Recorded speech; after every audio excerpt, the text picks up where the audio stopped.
And welcome back, everybody, to the MLOS Season 2. This is the day 2 of the round of 64 matches with a prize pool of over 50,000. This is brought to you by our very own RRG Esports Syndicate. It is powered by Zenvy Visuals. It's also co powered by the Esports Federation of Odisha, or the EFO for short. It's also produced by RRG Production, and a very special thanks to our very own game developer, MOBA 5v5 Esports. And these are the first two set of games. It's going to be Elusivity Esports versus the Reschedulers in a best of one to secure a spot for the top 32. And I'm your caster Baldudu along with Fission, and we will be your casters for the first couple games. And the match is about to begin at any moment. So, Fission, what do you think so far looking at the lineup that both teams are fielding?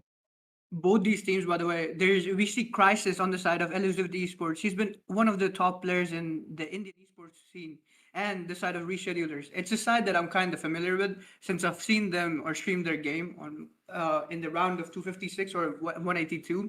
So I'm really looking forward to what these players are going to bring to the table. Definitely. And since the bans are already underway, we'll have to see what each team would really want to field. Because with the current patch, you have to leave out something open. So it's going to depend a lot how you draft and at what sequence you do pick up your roles.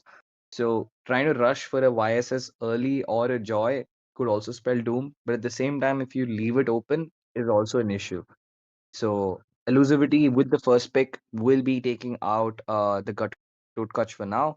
Let's see how Reschedulers responds.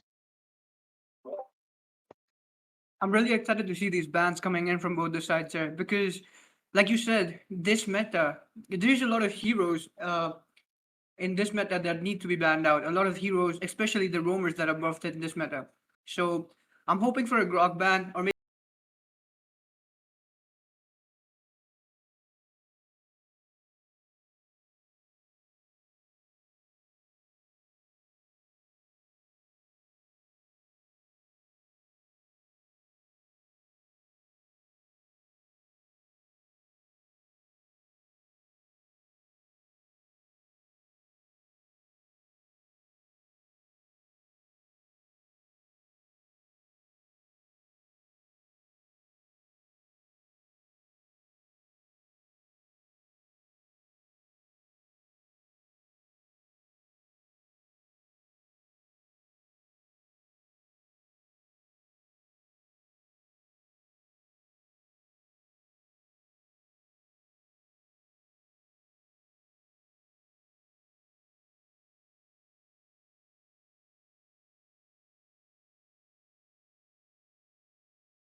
You can't afford to make any mistakes. There's no point being hasty. You have this half an hour in your slot. It's better to, take your time with making a decision. So Corey Cutie right now with the ban, discussing with his team to see what he'll be taking out.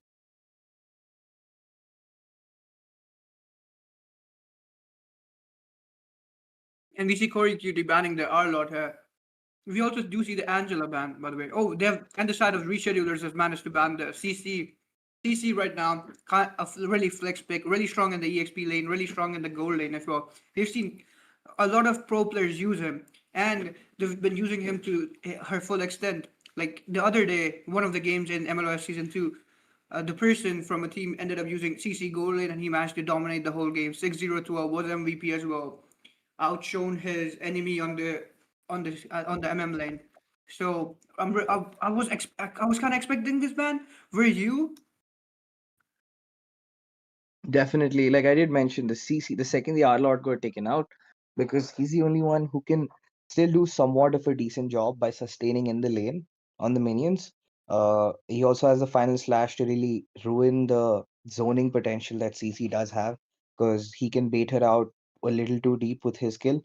So on the other end, the Assumption's getting picked up by Elusivity, Reschedulers hovering over that Kadita, and they do confirm the decision to pick it up for themselves.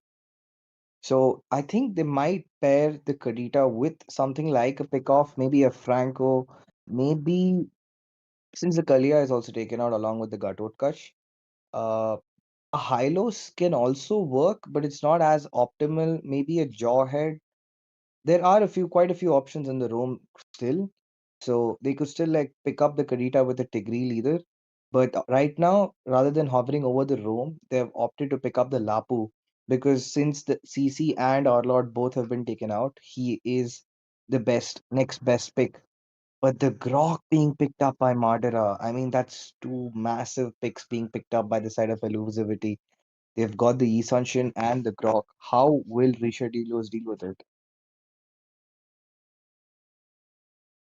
This grok, like you stated, how will the reschedulers be able to keep up with this? I was kind of expecting the side of reschedulers to pick up this grok because, as you know, the picks you mentioned are really good, but grok is revamped. Grok is in meta right now, so I was hoping that they could manage to get their hands on him early, but they did go for a S tier pick in Lapu Lapu. But he's right now he'll be against the Esmeralda here, and Kiawi from the side of reschedulers are making his pick. So I don't know who will they be going for in the roam position now. And the jungle is really interesting as well because the side of Elusivity have the Yi Shen, but right now there's still the jungler pick for reschedulers left. Maybe it could be a Fredrin. Fredrin is really good against the Yi Shen. Also, it could be a Baksha as well, both S tier junglers right now. And we see a Akai being picked up by Hawkeye though in the roam position. So this will be really interesting And to there see. it is. Dude, I think the Akai, you can't really flex it, because actually you could flex it. The Akai could either go into the jungle or the room.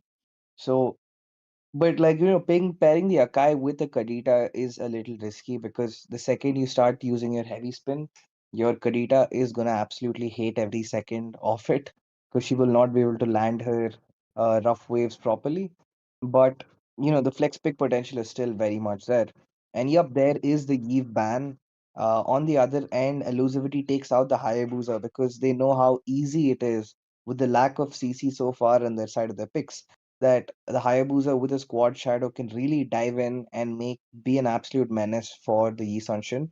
So by taking him out, they have restricted the options in the jungle, but the joy is still very much open. The joy is indeed open, like you stated, and I heavily agree with the fact that the Akai is going to want the Kadita.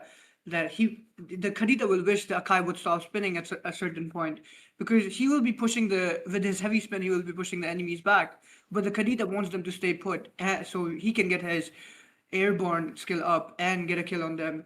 But we will see what happens here. We still have Crisis left yet to pick on the side of Elusivity, and he's one of the really good MMs. So I'm really excited to see what he will be picking. But it looks like Kiavi will be hovering over that Eratel pick right here. But if he does pick up the Eratel, I don't think Crisis will be going for the Granger, or will he show the Granger? He's currently hovering over the two. But I think Kiavi knows if he goes for the Granger, Crisis can immediately take the Eratel and counter him. But if he's on the Eratel, will Crisis be going for the Nathan here? I, it's something that we are yet to see what will happen.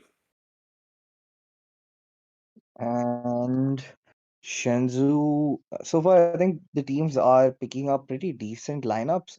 but that's a very heavy Magic DPS lineup that is being you picked up by Elusivity right now. Because apart from Madara's early game damage and Yisanshin's late game scaling, they are completely reliant on Esma and Grok in the early game with the mid scaling that comes from like the first two items for Novaria and Shenzhou.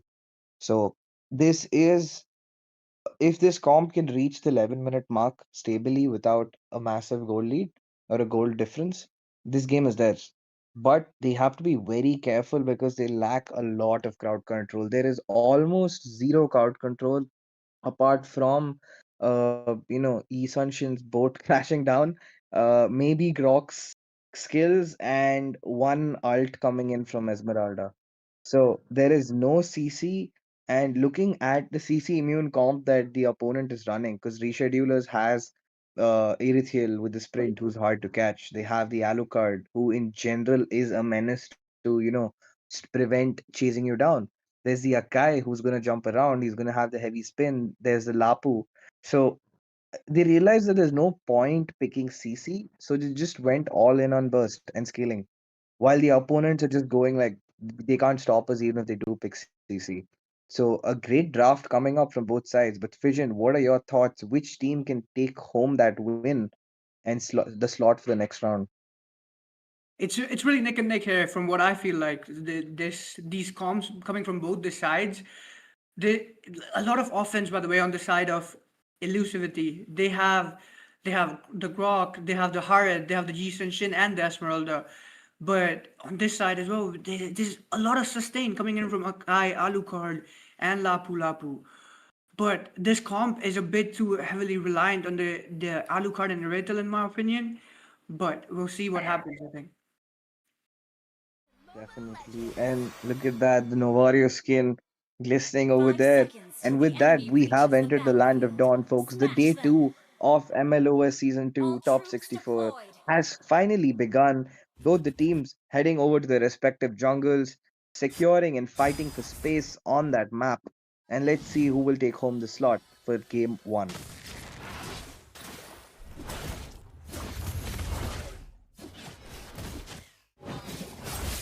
Okay, so far I think both teams are just trying to fight. They're not really fighting, they're just trying to get their lanes cleared because they both know these teams really need items to get into any sort of business right now. So they're gonna play it really safe for now. Take their time trying to get some vision, get some poke on. But look at on the top side, Lapu Lapu taking in a massive chunk of damage, forced to use up his regen this early. Meanwhile, Shenzhou is having a winning lane against the Erithiel simply because of how well Harriet's Chronofusion will work in the early game. Yeah, Corey Cutie on the Esmeralda. He's been on it. He's been aggressive since the start. The way he took down all that HP from Spryzen on his Lapu Lapu is amazing. But we'll see. Will this translate to anything? Will he be keeping the momentum up on the top lane? Will he be putting a lot of pressure onto this Lapu Lapu with his Esmeralda? And to be honest, I feel like it's better to just freeze down the lane.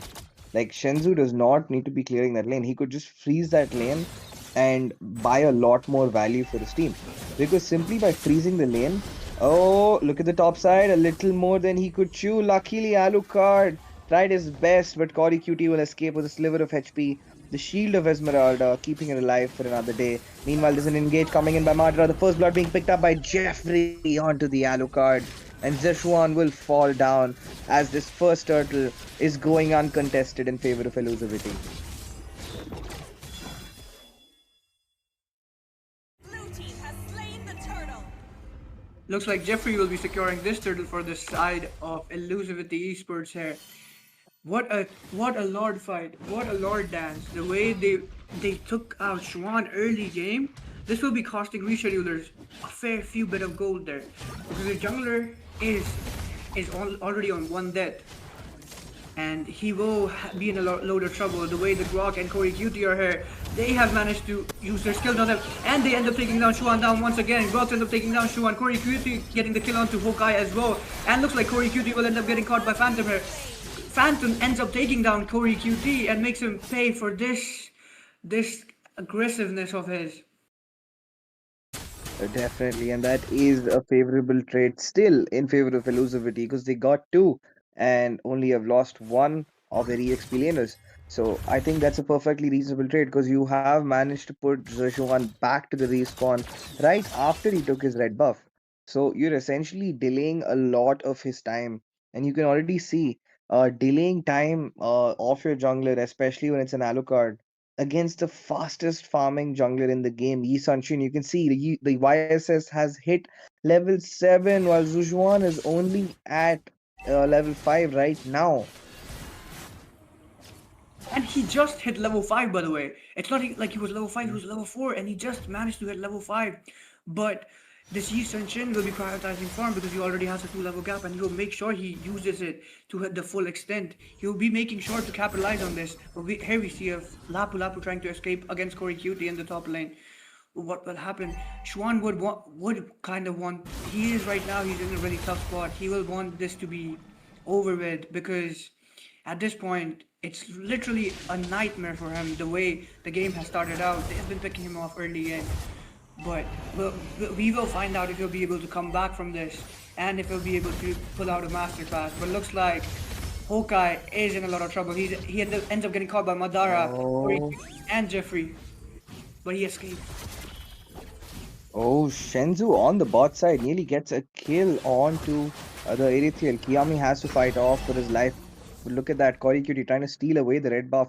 But Zhejuan will manage to get it, Hero but at the has been cost of the slain. retribution. But Shenzu on the bot side Reclaim gets a the kill off turtle. Cam with the support of Madra and team. They will get their fourth kill of the game. Marta does not have enough. He wants some more action. Tries to zone out the blue. Will they manage to bait it out? I cannot see who has got the blue just yet, but there's a massive engage, massive clump. Corey forced to back off, trying to sustain even now. The shields are massive. He is healing up. There is a possible re-engage. Crisis misses the shot, but there it is. The rough waves of Phantom takes down Corey Cutie. He bit off a little more than he could chew. They're not as elusive as they've thought. And Team Reschedulers is hunting for a comeback. It is not just it's not there just yet, but they have proven that they can that it's not that easy for them to be zoned out of this fight just yet. But speaking of the zone, look at the level difference between YSS and Alucard. It's a 4 level gap between the two. But that cheeky play coming in from Esmeralda earlier when he stole the blue from this Alucard will is just going to slow the Alucard down way more. But he ended up getting taken down, so I guess they made him pay. And his rent was due low key. He ended up paying for it. But looks like Kadita will be in the bush. She's trying to get vision or trying to make a play here in the bot lane. Hawkeye and Kiavi low HP here. I mean, they're down a bit of HP and they're Red team hiding in the turret turret has right been now. destroyed. But looks like Corey QT will be trying to take this buff from Shuan as well. Well, will he? I can't really see who took it, but it looks like Corey QT managed to take the red buff Yep, from Corey Shuan Cutie as managed to well. steal it. What the hell? That's mad. That's actually mad. Because you can see that Zujuan actually used up his retribution too. Red team hero has been slain. He ends up getting Oh taken my down from Madara. god. And Madra was also gonna take away the blue away. And right now, Zejuan has neither buff, giving it up to his opponents. Cory Cutie is just dancing in the mid lane. Shenzu using up his Zaman forced to zone them out. Cory also is using the wave of Novaria to put him away. But look at that, Cory Cutie in the midst of three over there. Gets poked down very low. He's still fighting, does not want to stop just yet. Lapu Lapu using up the brave stance. There's a re-engage coming in from Cory. Turret has He's poking them down, bringing in a lot of shield, and look at the amount of pressure he is bringing to reschedulers. And that is simply because of the goal difference. That 5k, close to 4k goal difference allows Elusivity to be so aggressive because they've already hit their power scale. And there's going to be another kill picked up by Cory Cutie. What is even happening? This does not look like a team fight. It did not look like a team fight at all. But by the way, even though Corey QT is 2-2-1, this man has managed to take down 2 buffs from this Alucard. He managed to take the blue, he managed to take the red, even though he does not have a retribution. All he has is a sprint skill. And he's somehow putting so much pressure onto the Alucard and he's getting the kills. red team Oh, Madara with the set! Catches off four. Will he get some more? Shenzu diving in with the Zaman Force, putting in a lot of burst. It's not gonna be enough. Lapu is still escaping with a sliver of HP. Shenzu will get the kill. It's a killing spree for him, as Hokai and team will have to back off for now. Cory Cutie searching for an engage. Crisis with the snipe. Managed to land it, but Hokai escapes with a sliver of HP.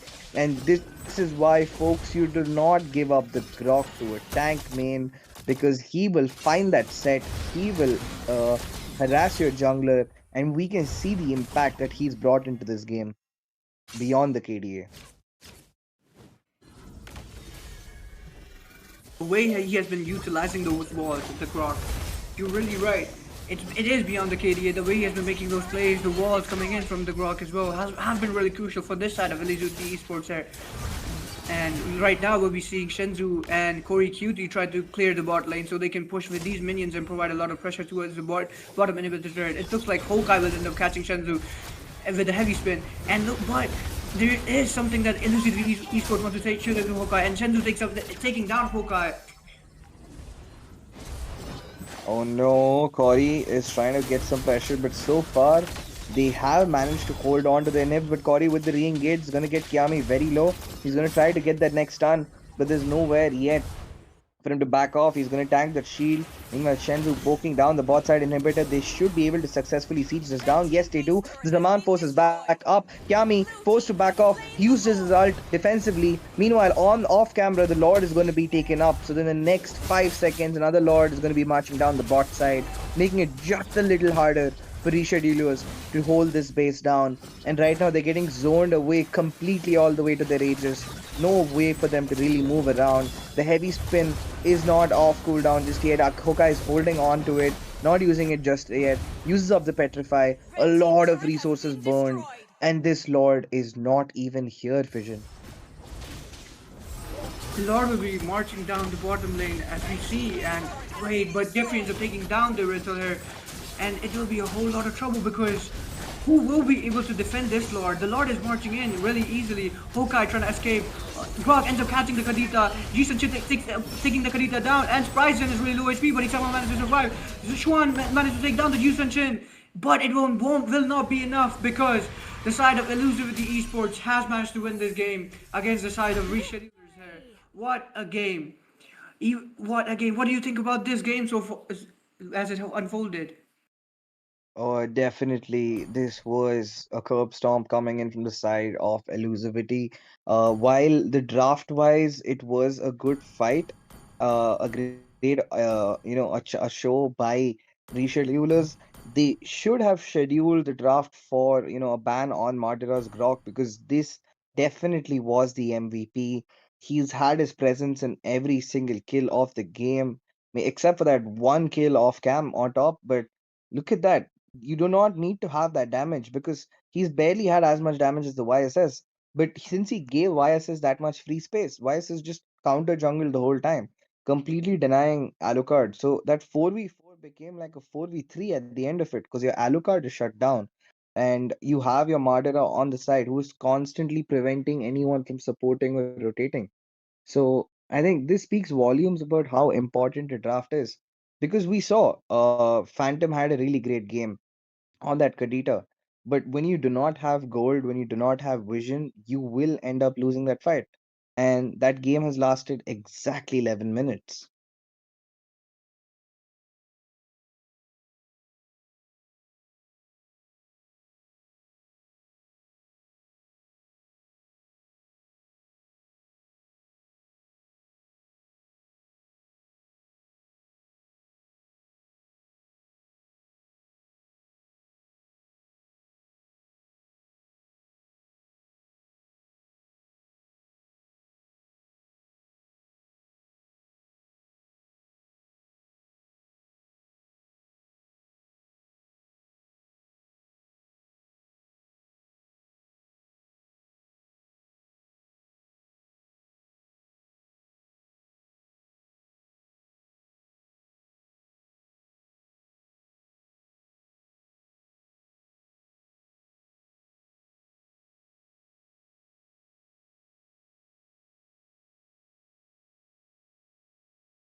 And welcome back, everybody. This is match two of the day two of MLOS, round 64, round of 64. And this is GAC Esports versus Baap Hu Tera, with GAC Esports already beginning the draft very aggressively with the Grok ban, with a response on the R Lord ban.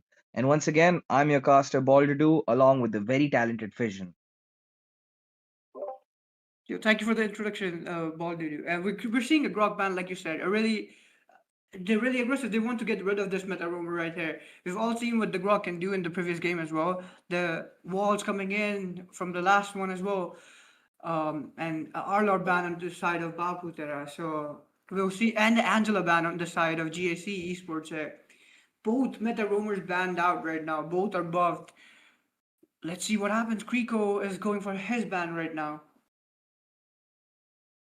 And so far, uh, I think do you seeing a lot of the conventional bans throughout multiple tournaments throughout various regions?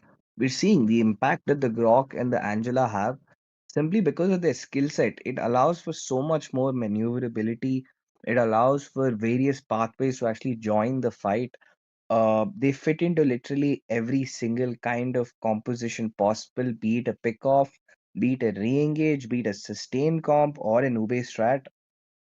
These maybe Grok won't work in an Ube because of the lack of healing, but apart from that, they work in every single type of comp.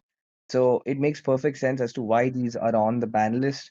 And on the other end, they have taken out the Nathan and the CC. Why do you think the Nathan ban was that early? Like, would it be better for a YSS ban, maybe a leave ban? Why the Nathan vision? I feel like the side of Baap Hu Tera want to utilize the Yi Shen or the Lancelot because maybe these are the comfort picks of their jungler and he wanted to get hands on one of these. But as we all know, Nathan is an S tier jungler. So the Nathan ban, we've seen a really few of these Nathan bans, but then again, it does not change the fact that he's one of the top MMs this season.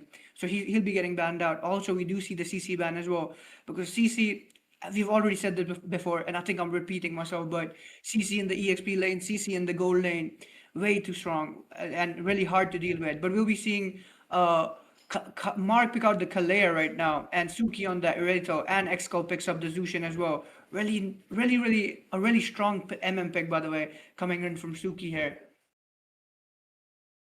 What do you think about And these picks so far?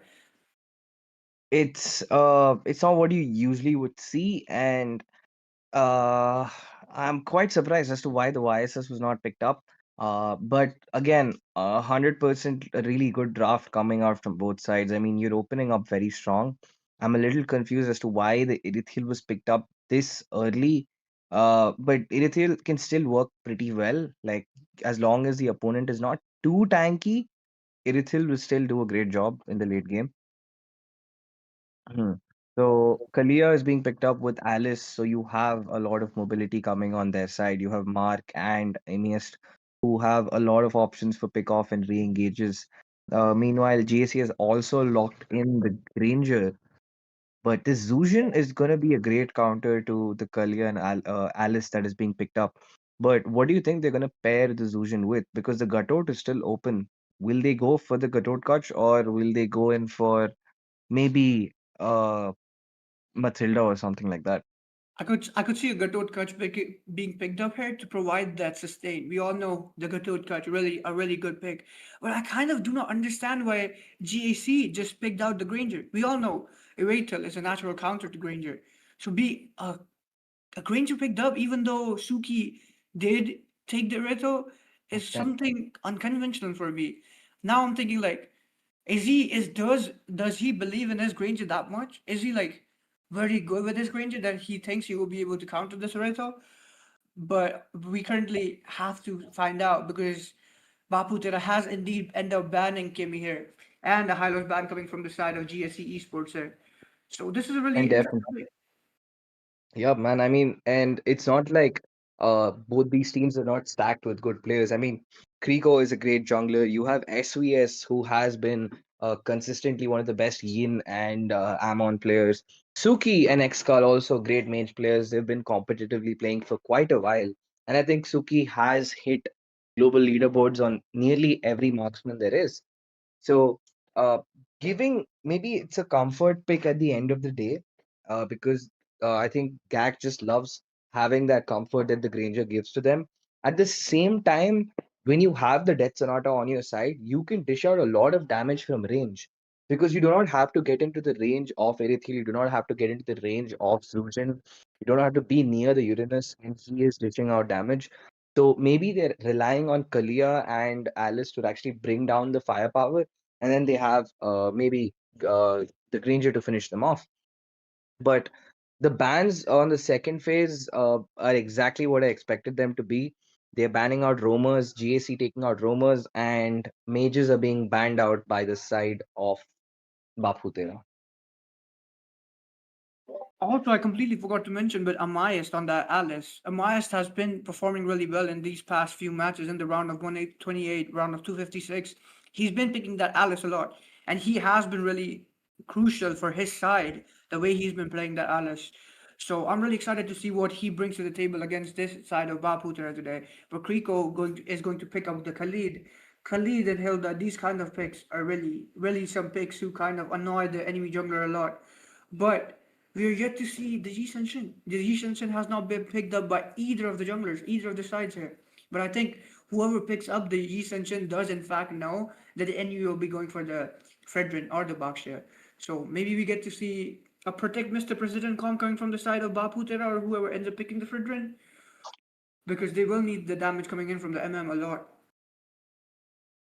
And the Lunox pick, I mean, it is definitely not a bad pick. I mean, it's a great pick because Lunox is one of the counters, but you are losing out a lot of direct burst, early game burst. Because at this point, you will have to wait. GSC will have to be a little careful about their early game scaling. While they have a great turtle fight comp, the same can be said about their opponents because they have the Borg who can melt them down. So, what both teams need to do right now is to be very careful about the first turtle because you get more gold in an XP by taking down the turret gold or getting a kill on any lane than you get from the first turtle. So they have to be very careful by not losing a trade because if you end up losing two for one turtle, either side is going to benefit massively. So, what are your thoughts, Vision? Who is going to be having a better advantage in the first 5 minutes of this game? I think the early game will kind of be going towards the side of GAC Esports here because they do have a lot of damage from the Lunox, a lot of damage 5 from seconds Ranger. till the They enemy do also reaches the have the battlefield. Alice here, providing Smash a lot of them. sustain. The Alice will be really annoying to All deal troops with as well. deployed. So, but the export on the side of Baap Hu Tera, if he's logged in, if he's playing like he should be managed to take down the Fredrin, the Alice. He will be dealing a lot of damage to these sustained heroes here. Definitely. And I mean, so far, we're not going to really be seeing much action in the early game. You have Khalid for the early game damage on their side, along with Excal with the Zujan. And on the opponents, you have like the Fred. And already look at that, the Fred's getting poked down very much. And there's going to be the first blood. Baap Hu Tera, along with Stop, stealing away the red buff from the Fredrin, have denied him his level 2. They've also picked up a kill. And this is the thing mentioned. You do not want to give up any sort of kill. And look at that. Once again, the team has left Fredrin all alone to take away his jungle. And he is going to get zoned out very heavily. Does not have his retribution.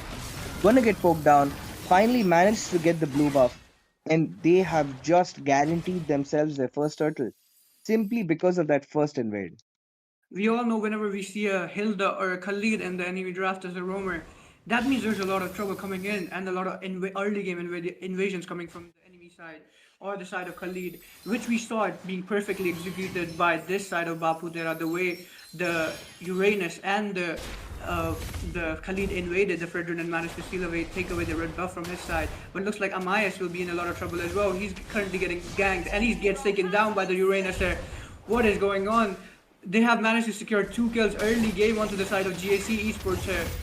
And they'll be end up taking down the Calais as well. Uranus is on a roll here. He's 3-0-0 right now. He's taken down 3 people from the side of GSC Esports. And will he be looking to feed onto this momentum? Will he be able to looking to utilize this, use it to his advantage fully? A Uranus fed early game.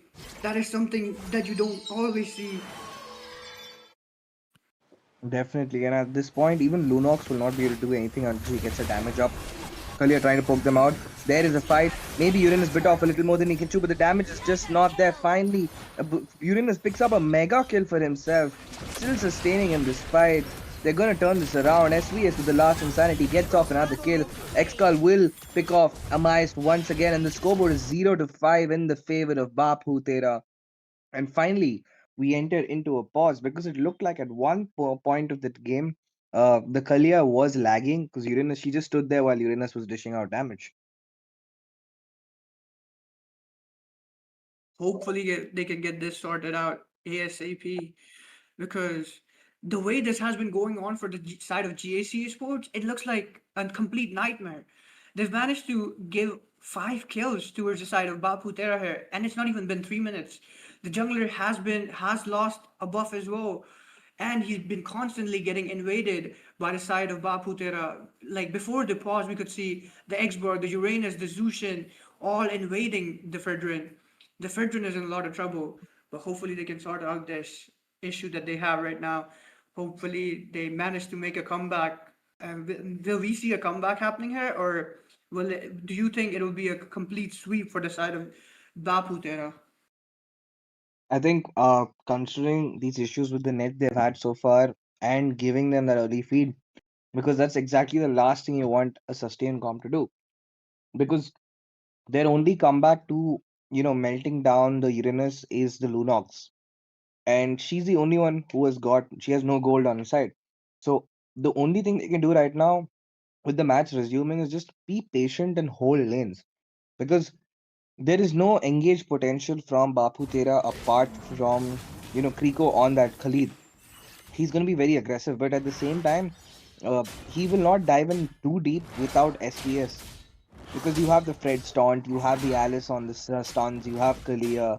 So they just need to hold lanes right now. That's the only thing they can do. They can't afford to get kills. If they lose lanes, it's okay, but they can't lose any more bodies. They need to ensure Fred gets that gold. He gets his farm up safely, because right now he's getting poked down very heavily. Gets got out once again. The Praises Rat's going to be used up. He gets caught way too low. Xcall will give up Baap Hu Tera his fifth kill in this match. Granger using up his ult, but the damage is just not enough, baiting out the flicker once again. And this is what I'm talking about. The goal difference in the early game is making Baap Hu Tera look immortal right now. It looks like the Uranus does not know he's on the Uranus, because usually what we see the Uranus do is the Uranus has a lot of sustain, and the Uranus is just tanking damage, cutting lanes, being a menace to be able to take down. But this Uranus, he thinks he's the damage dealer. He's 501. It's really surprising to see Uranus get these many kills early, but Jokwa ends up taking down Xcall. And now they'll be trying to take down the Fredrin. Baap Hu Tera managed to get a sixth kill, and he ends up taking down the Fredrin. It looks like the Fredrin is in a whole lot of trouble. He's 0-0. This will be something that he will be regretting, because they're 7-1 right now. Definitely. And I mean, finally they did get a kill for themselves. It's going to be Skull who will fall. They nearly bait out Kriko's death again. Kriko nearly falls over there. He'll spend some time healing up. And you can see, like, finally there is a little more confidence. They know exactly what mistakes not to make, what to make. Skull along with Kriko tried to get an engage, but I think that's the comfort pick, because Durs was able to save and read that situation very well, backed off immediately. And look at that, there might be a possible engage. Last insanity being popped up. There's no way for this guy to survive, as Granger will fall, and they're going to convert it into a turret in their favor. Meanwhile, on the bot side, Fred is not going to pick any sort of beef with Uranus. He's going to back off, and now uses up his ultimate. Look at the damage being dealt. Kalia is going to use up her ult, bringing him back to the fight, locking him down. There is the stun coming in from the Alice, and he is just refusing to die. I mean, look at the damage. Look at the sustain coming in by Baap Hu Tera. The way he's been aura farming on this Uranus is crazy. He was just standing there, by the way. And now a third die coming up from to the side of Kiriko here. But they'll be looking to take this third down in the middle lane. And they have managed to secure a turret. A turret. They have managed to take this down. And it looks like Xcul has ended up picking this Sky Piercer now. So there will be a lot of damage. If he manages to get a lot of stacks on this Sky Piercer, he will be giving this side of GAC Esports a lot of trouble here. Man, it looks like Oh, the Baap Hu Tera will not be able to sustain it. Finally, that's what I was talking about. You do not want to bite off more than you can chew. And he has done exactly that. And that's giving them a much needed gold. Especially have Lunox. I mean, she was the one who got the kill, if I'm not wrong. yeah, they did manage to make him pay finally. He was just taunting them, sitting in between them. But this time they were like, nah, this time we are gonna get a kill on you. You are not escaping. And Exco has managed to take down Kalea as well. And looks like he will be indeed getting those stacks up. And it looks like Jokua and SPS are going head to head. But Jokua managed to survive. I mean, this is not a fun situation to be in. Especially when they have almost nobody you can really push on the side of Baap Hu Tera. But despite that, they've converted literally every outer turret left. They're gonna convert mid side too because there's no way they can, the side of GAC can really reach mid side without falling under pressure.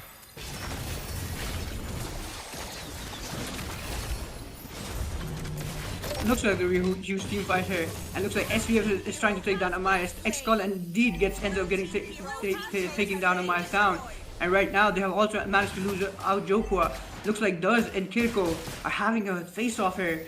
It's a classical cowboy face-off, but looks like Kirko will manage to escape, and now Xcul trying to chase this Granger down. Suki ends up taking down the Kalea here. Kirko recalling. Kirko is going to go back to his base. And Xborg currently prioritizing his farm instead of the turtle. I think they might go for it, but the Fredrin is there. But Suki and Xborg are there as well, and so is Zushin. Zushin providing a lot of pressure onto the side of Mark here.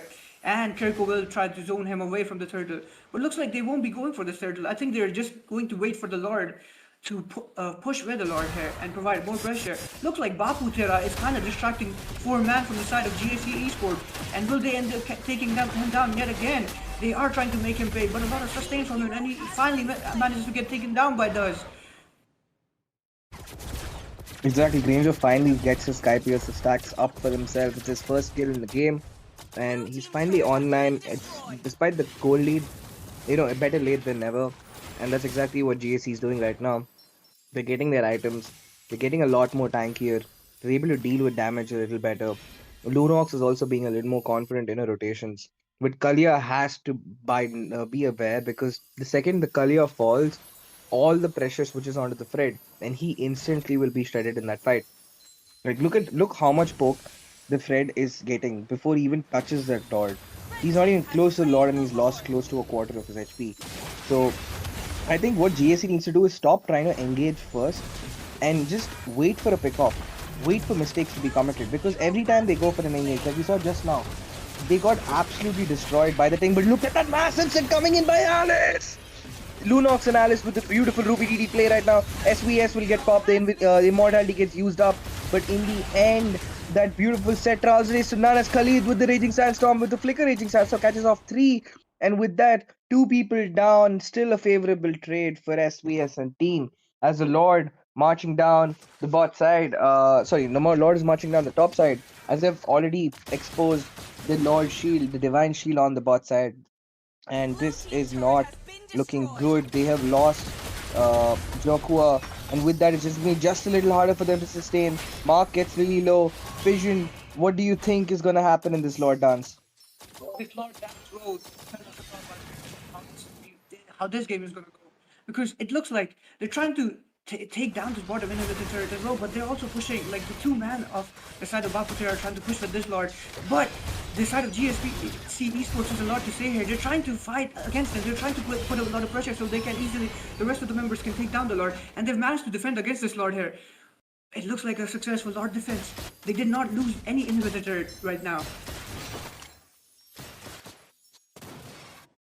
And they have still somehow has to hold on to that inhibitor with a little sliver of HP. Amass gets a kill onto SVS, and they're able to push away their invaders for now. They're holding on. The goal lead is still at 6k nearly. Suki picks up the killing spree on Joko, and the second Joko falls. You can see how aggressive Baap Hu Tera becomes, instantly diving into the backline because he knows nobody can take him down. Does has to be zoned away. The raging sandstorm gets used up, picks up a kill on Mark. They have to somehow hold the minions for long. The mist sustaining an insane amount. Suki with the set. Suki gets caught very low. Will Alice get the kill? Yes, she does. Gets the pick off and the shutdown. Meanwhile, Baap Hu Tera getting zoned away, gets caught into the turret, and the turret will be the kill along with Duz. They will secure another kill. Amast is still sustaining amidst 3, and he will survive. The scoreboard is 6 to 16, but this game is not over just yet as they've cut down the goal lead from 7k all the way back to 4 in favor of Baap Hu Tera. And like I said earlier, by the way, Amayas, this Alice is a comfort pick of his, and the way he's been making plays and he's trying to make a comeback here. He does not want to lose this game. He does not want to let this game slide. As long as Amayas is alive, it looks like there is hope.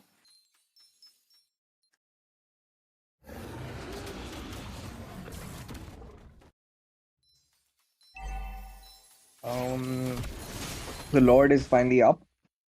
Both teams are gonna try to get the vision there, but it's gonna be a little harder for GAC to really contest for this Lord effectively, simply because of people jumping in from the top side.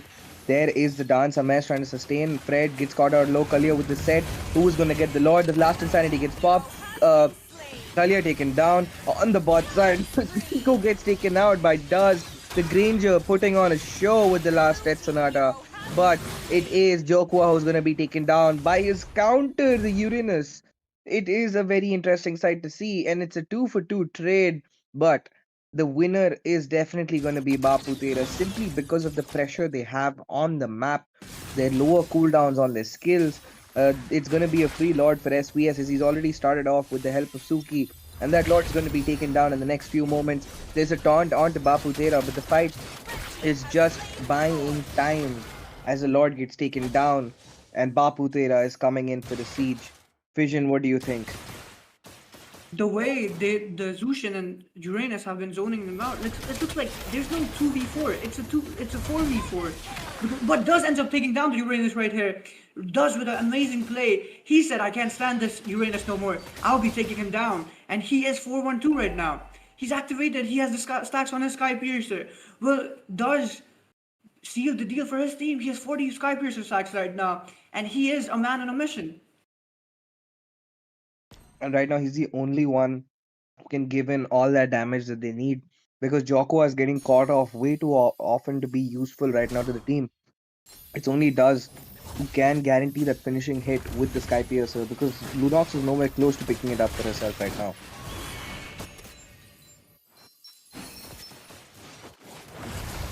Oh no, a Mest will get picked off. X-Skull will get that mega kill.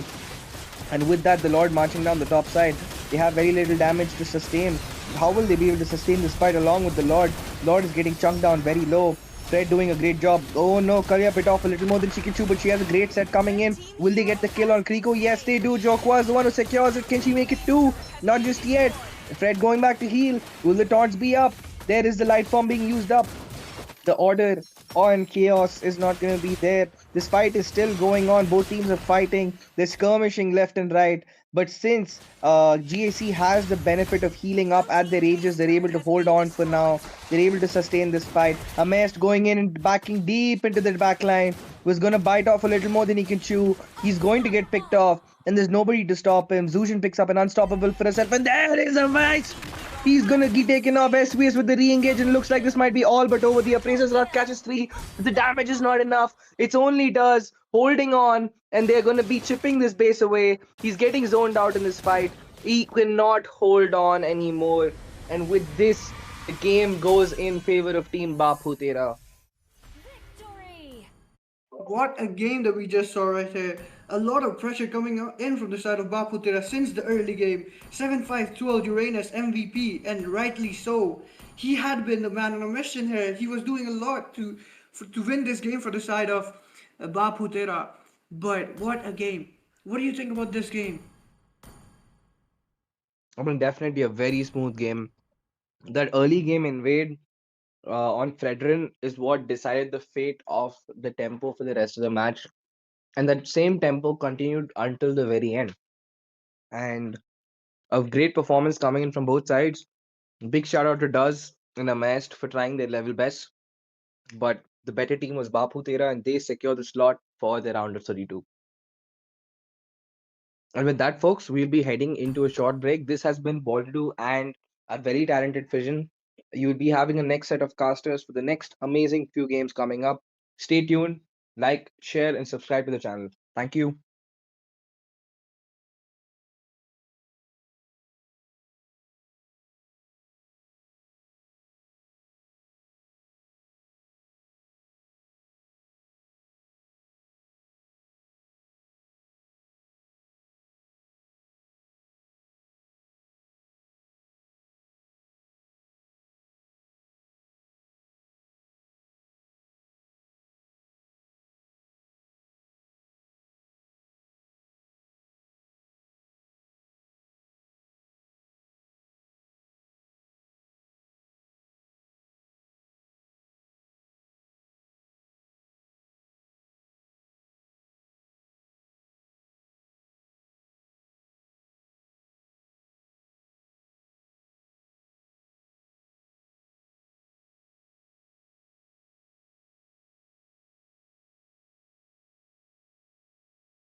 Hello, ladies and gentlemen. Welcome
Good evening, everyone. Welcome to the fourth game of Mobile Legends Odisha Series Season 2, brought to you by none other than RRG Esports Syndicate, powered by Zenvy Visuals, co-powered by EFO Esports, Federation of Odisha, and produced by none other than RRG Production. And yes, guys, a special thanks to Mobile Legends 5v5 for helping us in making up with this tournament, alongside with the prize pool and the permission for the tournament lobby. And yes, it's none other than your homeboy Jeff in this Casters deck, and with me it's going to be Axel, who is currently missing for some reason. Okay, no reason. No worries. He'll be back in a few minutes, I'm hoping. But yes, in this match we have Naga Warriors on the blue team, and on the red team we have none other than Miya Bhai. Oh, Axel, you're back, my guy. Okay, I Hello, don't think hello. so for now. But oh, Okay. hello, Axel. Yep, like I mentioned, Axel is here, guys. Hello. So Axel, why don't you go ahead, introduce yourself to this casting, to this match right now. Yeah. Hello, guys.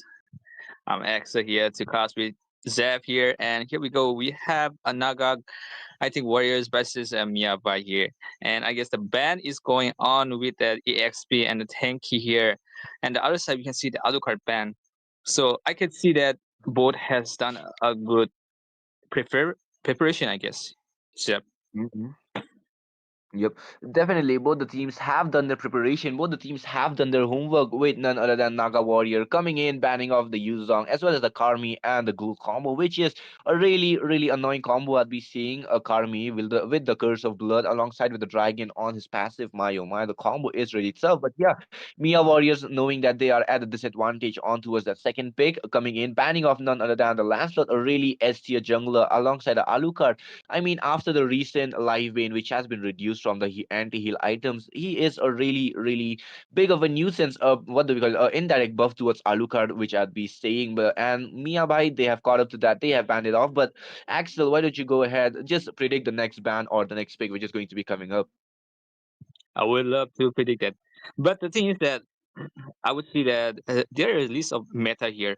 Whatever they pick, they should pick it carefully because this is gonna be one match, one map, and one ticket to the next round. Because it's not gonna be another chance here, and maybe they should pick up much more appreciate like heroes that are open here. Like actually, you can pick up a CC also. Actually, you can pick up that EXP also mainland that is good for. Uh-huh. But here we see as a Vexana here, complicated, but still could be a counter because that a raid team has seen that they have pick a Vexana, so they would take a Parsa or they would pick a Kalita for that counter attacks. But here, I think they are planning to take a Grok and Angela because they are not like they are not banned. The list of meta Uh-huh. there was a position where you can put that combo here, but I still think that Angela would be go in the mid lane. That's true. That's true. I mean, with the recent rise on towards the Angela with the clearance, not the clearance power, but I'll be seeing, but it's on towards the hard guard, which she had got a buff on with the 20-second cooldown coming on towards her, and RTN is coming in, picking Mhm. off the Grok, a really, really tanky pick, which is going to be a really good compatibility coming in with the Angela's hard guard, who can just spam it off. And if there is any sort of lane pressure coming from the Naga warriors here, Angela could be a really good help. She can just go ahead, clear off the lanes, and when in need, she can use up the hard guard to be appearing at the most random time ever. And yes, like you mentioned about the Vexana being on the first pick, I mean, a Vexana is a really, what do we call it? A situational pick, which I'll be saying, because she can be picked off at the most, what do we call, random times, or a really nuisance of a time when you feel like there is a lack of stun on your team, or do you want to go for a combo? But Vexana on the first pick, when there is a Kadita, a Zushin, as well as a Zaytian opened up, and not to mention there is also a Kimi being left open for the side of Team Naga Warriors, still picking it off. So a Vexana, not a big fan of it. And following up, it's going to be Atlas. Alongside that, Julian is coming in from the side of Team Naga Warriors, a really strong pick. But no, it's going to be none other than Grok on the EXP, and Eclipse will be going with the Kagura on towards the mid lane. Look at that, Axel. I think the Grok will going on the damage bill, I guess, or the tanky bill. But since that Vexana also work as a combo here with Atlas, it will be hard to pick up that positions to make up with the team. Because whenever you take the Angelas and the Grok or Kagura combo, it will be hard to difficult to pick them up because at the moment, if you done a mistake, there will be no choice of you to have that completions of making good perspective to play well. And look at it. I mean, I see that potential here, guys. I see the combo here, but still, there will be much more damage coming out, the burst coming out from the team blue Naga Warrior here, because there is magic picking up here at the moment, and at the red side is also the Angelas and the Kagura, which is a magic which could be damageable, and perhaps it would be not an issue if you caught in that at last Kagura can snipe away, dash up. Yep, exactly. I mean, a Kagura with her umbrella, it's a really big of a nuisance. And talking about that, though, it is going to be none other than the second phase of the banning section, which is going to be from the side of Team Miya Warriors, who no, Miya Bhai. Why did I say Miya Warriors? Both the teams mixed up. Okay, my bad on that. But yeah, like I was mentioning, it is going to be none other than CC and none other than that really, really nuisance of a hero, but she requires a lot of mastery. So yeah, it's going to be Obsidia and the CC from the side of Team Miya Bhai, and the side of Team Naga Warriors comes in, bans off none other than Hayabusa and a Hanzo, the rival combo, which is going to be banned off. And the backline hunting should not be there from the side of Team Miya Bhai. But Axel, what do you say about this draft that is coming in right now? I mean, with the bans, you know? Yeah, the bans are accurate, but still, there is opportunity for a red team. It could be a irritated pick because thinking about that Julian and Rexana, they could not get a range from the MM, so it will be perfect with a irritated. But I think the team goes with the Nathan here. Maybe they are thinking that Nathan could be perfect, but at range positions, if the blue team pick up the good marksman, it will be possible for Nathan to engage a fight. And there is there is no prone line, I guess, here, because the only prone line is just in an EXP. So maybe he will focus in the EXP, but Angela would not able to give a vision to. Like they have to pick a tanky, or they could pick a Fredin as well as here, or a Bakshi here, because this is going to be working with them. If they pick that up that without a front line, it would be possible to engage a team fight here. Yep, exactly. But talking about that, Surrender picks none other than that. Wait, Adira, though. He is trying to Yeah. melt down that grok. I'm not a big fan of that, but yeah, in some cases it can work out. But a combo is definitely coming in from them for now, which I'll be saying, which is going to be from the Atlas's alt, and it's going to be the Death Sonata and the Eternal Guard coming in from the Vexana. So kind of combo potential coming in. But from the side of Miya Bai, oh my, a really orthodox pick from both the teams, though. I mean, I usually don't see a Yeah. D-Rot. I mean, D-Rot is an optional pick, but talking about the side of Miya Bai, a Yin, the only person I have seen play Yin is going to be SBI from the side of team Baap Hu Tera. But on this pick, RTNS is going to be picking off none other than the Yin. And I'm not a big fan of the combo though coming in. But what do you say about this draft, Axel? I mean, the drop is okay here because both team has the fair heroes here. They could either give up the or positions here, but the thing is that the is not there for a red team because it will be possible if there is a way to make that way for a red team. It would be like Yin would, yeah, usually go for Granger, or you usually go for a Vexana here, but you cannot catch that Dyrod or at the positions of that. You can get the damage, or Julian also at the point where you just stuck in that Oh. squad, and maybe it could be a fight which they could start. Like I don't see a both team as a combo, but still I think it will work out.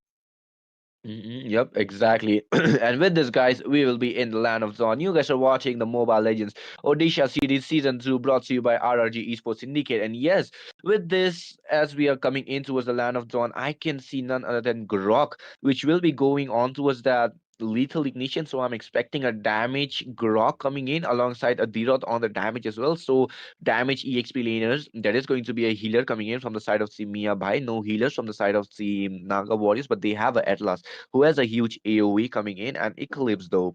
There should be a combo coming from the side of Team what do you call it, Naga Warriors more than coming in from the side of the Miya Bhai for now, as I can also see Angela with the yin not working out as perfectly as it should be, and late is coming in on with that Nathan and the Inspire combo. Not a big fan of Inspire, though there should have been easily a Purify or maybe a Flicker for cancelling out the stuns coming in from the Vexana as well as the Atlas here. So the side of Team Miya Bhai, their spells and emblems are quite not the matching type that should be, and talking about the yin as well. Mm, Yin with the Angela though, not a big fan. But yeah, talking about Naga Warriors, they do have a combo. They have the Atlas who can give out a perfect set. And talking about that, there is going to be a D-Rod coming in with his alt and a Julian as well, the enhanced alt coming in. And the Granger and Vexana, they're that Sonata following up with what do we call it? The Eternal Guard. My oh my, that is a combo as well coming in. But I'm not a big fan though. But what do you say about it, Axel? Yeah, I mean the both have the combo, but the red team has doesn't have the point of the combo there. At the point you said that the Yin is not working well with Angela, because in a different in a different perspective we can see that when Yin uses the ulti, Angela couldn't heal up when it comes to that. If the Julian tried to make a maintain about that, it will be hard to manage for that Yin. Yep, exactly. Like we mentioned, it is going to be a really, really tough match for Yin, and we are facing a little technical issues, guys. We'll be in the land of Zon in a few minutes. Don't worry about that. The streamer is fixing it up. But yes, like we mentioned in the Yin and the Angela combo, not working out. So I'm expecting. But oh, look at that! As soon as we come back into the match, we can already see the clash coming in onto the purple buff with our Edelas already dropped really low with the side of Team Mia by having a really not a fair trade, but a one-for-one trade from both the teams. So yes, it is a good thing coming in, Axel. And as we just came in towards it, we can already see a gang on towards the D-Rod, though. The D-Rod will be getting a gang, but he will be coming back for now, knowing that there is a threat for him being ganked off. But yes, with that, it is going to be the side of Team Naga Warriors on blue, and the side of Team Red will be Miya Bhai. And yes, Axel, what do you say about it? Yeah, I mean, yeah, I guess it's right here, but at the positions that Daryl is just giving at that hyper with that, I think, defense build with that the damage build, it could work out for melting down Grok. But at the other hand, in the marksman lane, we can see that the Granger possibly have the range to engage that Nathan, because he can probably engage alone also without a team also, because at the point Nathan has no range, and he and the mobility goes for Granger is just good for a team for that Nathan to for Granger to counter Nathan. I mean, yeah, a good position coming out from the team blue here, but at the time they are just getting information to get out that Granger here. I think they're gonna take that lane for perhaps I guess so. But the checking out of that, I think they are having a round up for that attack engagement.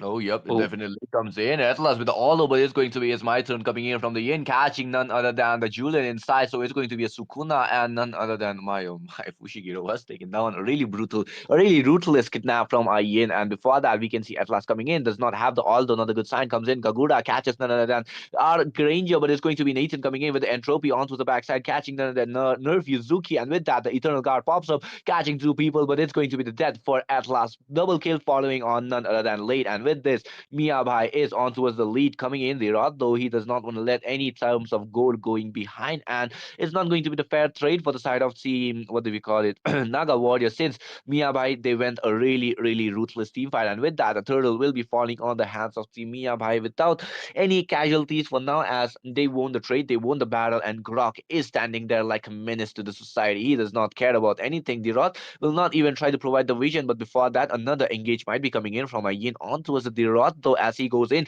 trying to get my turn, but he will not be going in for now. At last comes in, the alt still not there. Oh, he has the alt, but it's going to be none other than Eclipse getting the kill on towards the Kagura on the middle lane, the off-screen kill, and with that, the team fight and the turtle will be immense, will be emerging victorious on the hands of Team Miya Bhai. exactly. The thing is that the team composition was very good, and at the time, the Yin pick up the Julian was at a good time, but the Angela bait for his ulti.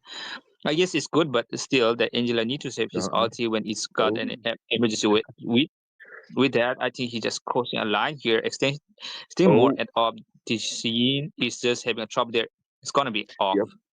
Yep, it's going to be the death for the Yin. Comes in none other than a surrender. Gadgets the kill onto Sura as well. Oh my. Like I mentioned, though, it's not a good combo coming in with the Yin and the Angela, and that exactly happened. Comes in none other than the side of Team Naga Warriors, gets another kill, but it's going to be the all coming in from none other than Atlas, and it's going to be late getting the kill, the killing spree, but he will be taken down by our Julian and Nervuzuki as well. Gets the kill on towards our Eclipse, on towards that Rhapsody, and with that, it's going to be the comeback for none other than Naga Warriors. Oh, Rins again comes in with a kidnap, goes in trying to get Julian, but it's going to be an enhanced second skill, but it is on towards the wrong direction, and it is going to be the death for none other than our Julian. But oh, Granger snipes down that purple buff with his death Sonata.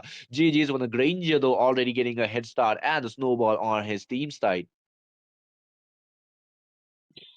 I guess Granger would be game changer. If they don't fix up with Granger, then they would have that probably snowball here.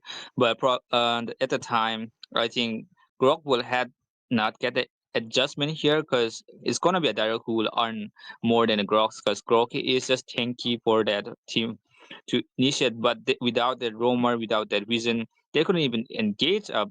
They just have to make sure that Yin attack first, and then they would just drop that fight. Okay, there is going on in the mid lane. I guess Yin is just making sure that he would take down that Oh. Rexana here. Like I mean, Yep, he okay, will. Comes in with the Mitre now and gets the kill on towards none other than our Vixana. And with that, Atlas is chasing in with his tentacles. The Octopus comes down and it is going to be none other than Yin getting another kill. A really major member from the side of Team Naga Warriors already taken down before the turtle fight. But O comes in, surrender, trying to get the kill on towards none other than the Kagura. But it's going to be our late who will be getting the basic attacks. But the Vengeance is not saving his ass right now, as here comes none other than Zero Pain trying to get the damage for now, but he will not be able to sustain as longer as our Grok gets the kill with a take charge on the hands of Team Miya Bhai. Once again, Fushiguro comes in trying to get the damage as much as he can. Late still has his Entropedo, but it's going to be Eclipse who will be getting the kill with that Umbrella, but comes in Vixana with the Curse Burst, and it is going to be the death for none other than the Nathan. And with that, the turtle falls on the hands of Team Miya Bhai. Once again, Dirot comes in, misses out this all, but he is still chasing down. Not a good sign, my boy. Here comes Angela with the hard guard and the heal as well. But Miter now comes in from none other than our Rins, and he gets the kill as well for his team. And with that, Miyabai again comes in with the game changer fight. My oh my. yeah, I guess that they are not working very well with the team here. The consistency they're just overextending. Like you can just pressure Grok with that clearing out the lanes, but yeah, Grok was just handling up the rotation there.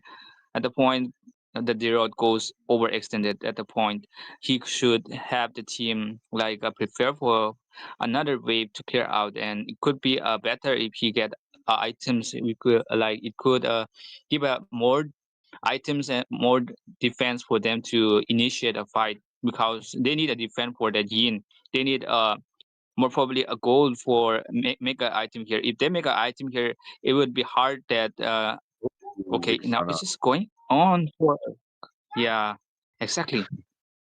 Yep, exactly. And as we are speaking, Now we the can already see another battle on towards the middle lane comes in by none other than, but no, it is going to be a disengage since that is a tank and a tank, and tank does not battle on together. But yeah, on towards the back line, Nervuzuki was kidnapped by our Yin with the Mitre now, and he gets the kill pretty easily as the flicker was wasted upon our Nervuzuki, and Granger was taken down ruthlessly. And with that comes in none other than our Julian trying to deal as much damage as he can, but it's not going to be possible since Rin's my oh my, this guy is just a menace for now. They are making up the combo, so the Angela is definitely not for the Yin. And with that, we can see a gank onto the top lane, comes in with a tech charge, and it's going to be Dirot who will be knocked up. Umbrella as well being used up from Arkagura, but the kill will be falling on the hands of none other than the Grog. And with that, another win trade coming in from the side of Team Miya Bhai. My oh my, Axel, the battle though. But oh, before that, Yin is hiding, comes in. My turn now will be popped up, getting our none other than our Fushiguro, and he will be taking down Rins as well, though. He is just hiding in the bushes, knowing when to come and where. And with that, Atlas as well coming in. He has the all, though not a good sign, as he will be catching two people, but dropped really low. And Atlas, not a good sign, frozen as well, though. But Angela trying to get as much damage as he can, but Grok will be popping up the wall, getting the kill. And it here comes Nathan with the entropy, though, but it is going to be the hard guard saving his life for now. And with that, the mid lane first year in a really bad position, but Miya Bhai getting another kill on the hands. Another team fight on the hands, and it is a GG for the side of Team Miya Bhai with the Lord following on the hands as well. Yeah, exactly. The point they are just having a leave here. The point they are just not having a good rotation of the map here. I think the Yin is doing a good work at this rotation here because there is no pro line there, Oh but my still God. it's working out and taking down that heroes that are difficult to engage. And here goes the jungler out from a team. I mean the EXP out from a team red here. Team blue. I guess Naga Warrior is Yeah, that's just Naga lagging out Warrior. behind because yeah, kind of bit Oh, the laggy all. here, I guess, in my screen, but still. Oh, that was a good one, but the Kagura skipped here, Jay. Exactly. The Kagura used up the CC immune, just kept up regardless. Does not even care about the all coming in from the Atlas. And like we mentioned, like we saw there, we literally saw Surrender as well as that Vexana, who was taken down in a really, really ruthless manner. I mean, it was a consecutive kill coming in from both of them. And with that, the top layer, second tier, the top lane, second tier being taken down. And with that, the bot lane as well is in a really tight position, might be taken down. But what do you think about it? Oh, but before that, Rins comes in, gets another kill with Miter now on towards our Julian, and with that, Entropy being popped up, comes in trying to get a kill on towards none other than our Vixana, but the Cursed Blood as well as the Eternal Guard is here with the first kill, taunting him, but it's going to be heal coming in from none other than our Sarah, and it is going to be the clutch saver, and with that, the Lord will be cleared from the side of team Naga Warrior, but it's not a good sign since they are pushed inside the turrets, and if you are pushed inside the turrets, the jungle is completely open for your enemies, and that is what Miya Bhai will be getting the hands on. Yeah, the control is not going out for Naga Warrior here because I did see that they have the like front line here, Oh but my god. they don't know how to use it. But at the point, they just have the Yin just got out of the point, which they don't had no opportunity to engage here from a team nearby here, but still the team Naga Warrior is lagging because they are out of turrets, they are out of making resources here. They need to push back what they lost here, but at the point, oh no, this is not looking good here, and probably for Julian, I mean Julian was not even working out as jungler here because he's just engaging at the moment Uh-uh. when he just not waited at the point the team just go not along with that. Okay, now it's just going out for fighting for a team Yep, Mia exactly. Bayer.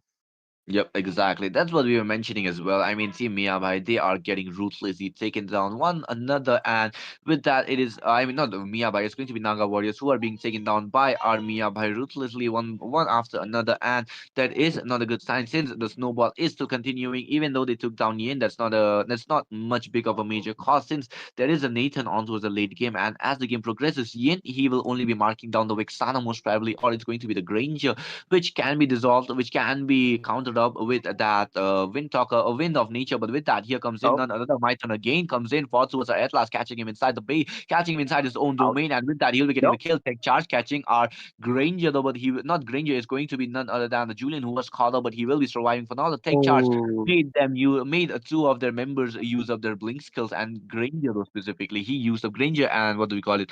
Vixana though they specifically used up the flicker, so the flicker is burned down. The Lord is marching from the bot lane, and it is not a good sign for the side of team Naga Warrior, since this is going to be the definition of the ruthless manner, the discipline, the battle that comes in, and the synchronization. Even though the side of team Miyabai did not have the perfect combo as much as the side of team Naga Warriors had, they still made it work out with the team sync and the hero power they had. And with that, the Lord is marching from the bot lane. Kagura comes in trying to get it, but it's going to be the freeze being popped up. None other than the Vixana saving her life for now, and the alt will with and the skills will be cooldown. But here comes our Miter now from none other than Yin, melting down even the Diraz without regard, without any care. And with that, we can see our team fights emerging onto the back line with the tech charge being popped up, but Flicker as well being used up to run around. But it is going to be the basic attack coming in from the Granger who will be taking him down, and the shutdown finally comes in onto Zagrog. But with that, the Nexus being taken down, and the game falls on the hands of Team Mia by my oh my. What a ruthless game coming in, especially with the Yin coming in from Miter now, just kidnapping and does not even care who he is against. oh yeah.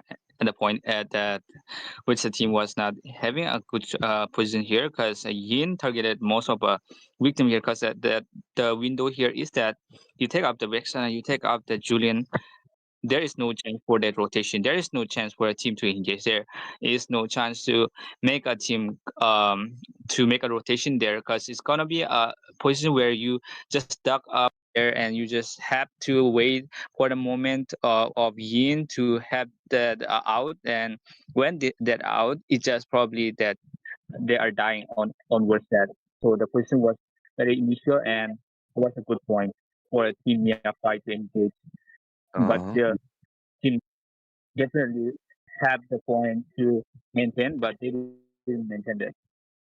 Yep, exactly. And yes, guys, so with this is going to be the end of the fourth game between Team Miya Bhai versus Team Naga Warriors. Miya Bhai immensing as victorious, and Team Naga Warrior being eliminated from the round of top 62. You guys are watching the Mobile Legends Odisha series, and we'll be taking a short break in the Castle Tech. It's your homeboy Jeff coming alongside me. We have Axel taking our break. Peace out.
And welcome, guys. We are back in the Mobile Legends Odisha series. You guys are watching the season 2 of the series, which is being brought to you by RRG Esports Syndicate. And yes, guys, in the casters deck, it's again your homeboy Jeff. Coming alongside me, we have a talented cast of Fission. Fission, say hello, my guy.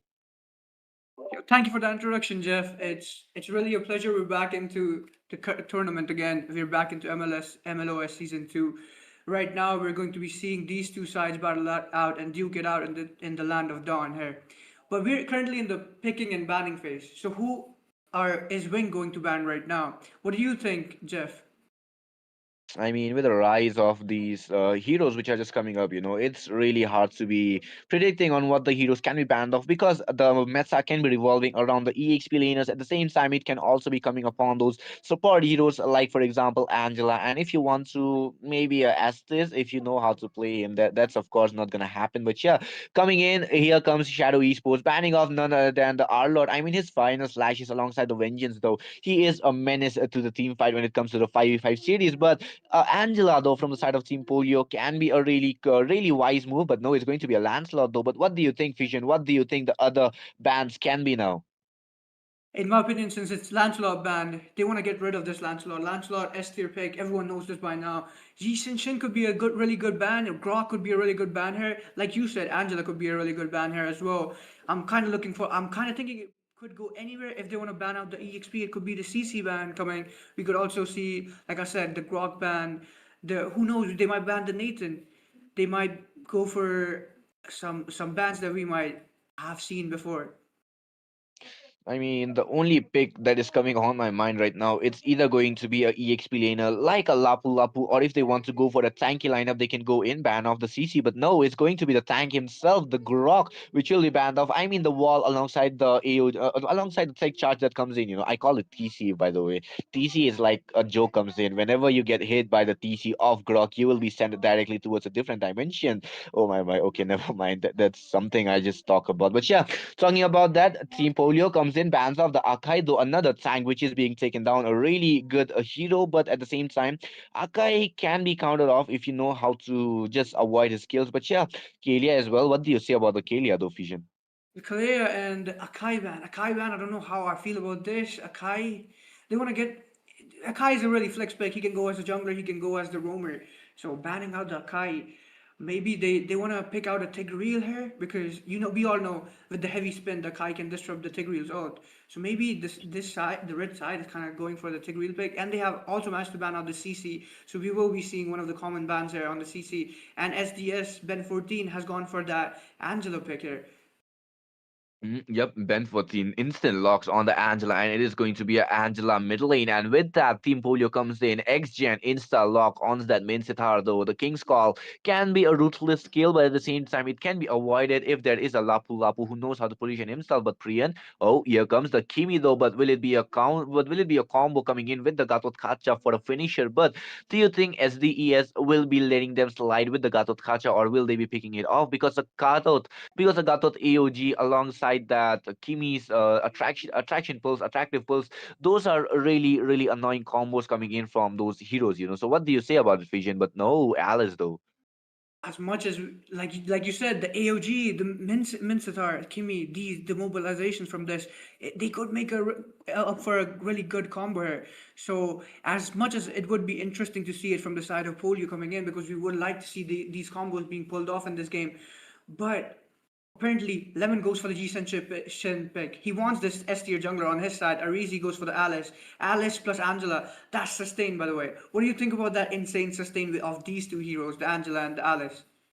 I mean, alongside the hard guard coming in with the alt of our Alice, it's going to be a combo, which is going to be a immortal combo, as we saying, because that is going to be the healer alongside the spell vamp. Alongside that, the alt coming in from our Alice gives out the 80%, what do we call it, damage reduction, and that is a menace. That is a menace when it comes to the 5% gank. And with that, Polio comes in, bans of the Bane. I'm not a big fan of the Bane because there is already magic damage lacking from their side. They could have picked it off for the goal lane since they had the first pick. pick, but no, they decided to ban it off. So maybe they are going to be cooking off with some other heroes. But yes, Team SDES, they still have the, what do you call it, magical damage lacking a little bit. They can go and pick off the damage instead, pick off the magical damage. Like for example, if they want to fulfill that role on towards the magic, since Alice, she is not that big of a magical damage dealer. So to be filling it out, they can go in, pick off a Harith, or maybe if they like to, they can go in for a Nathan. And yes, that is a good combo coming in. But what do you say about it, the Fusion?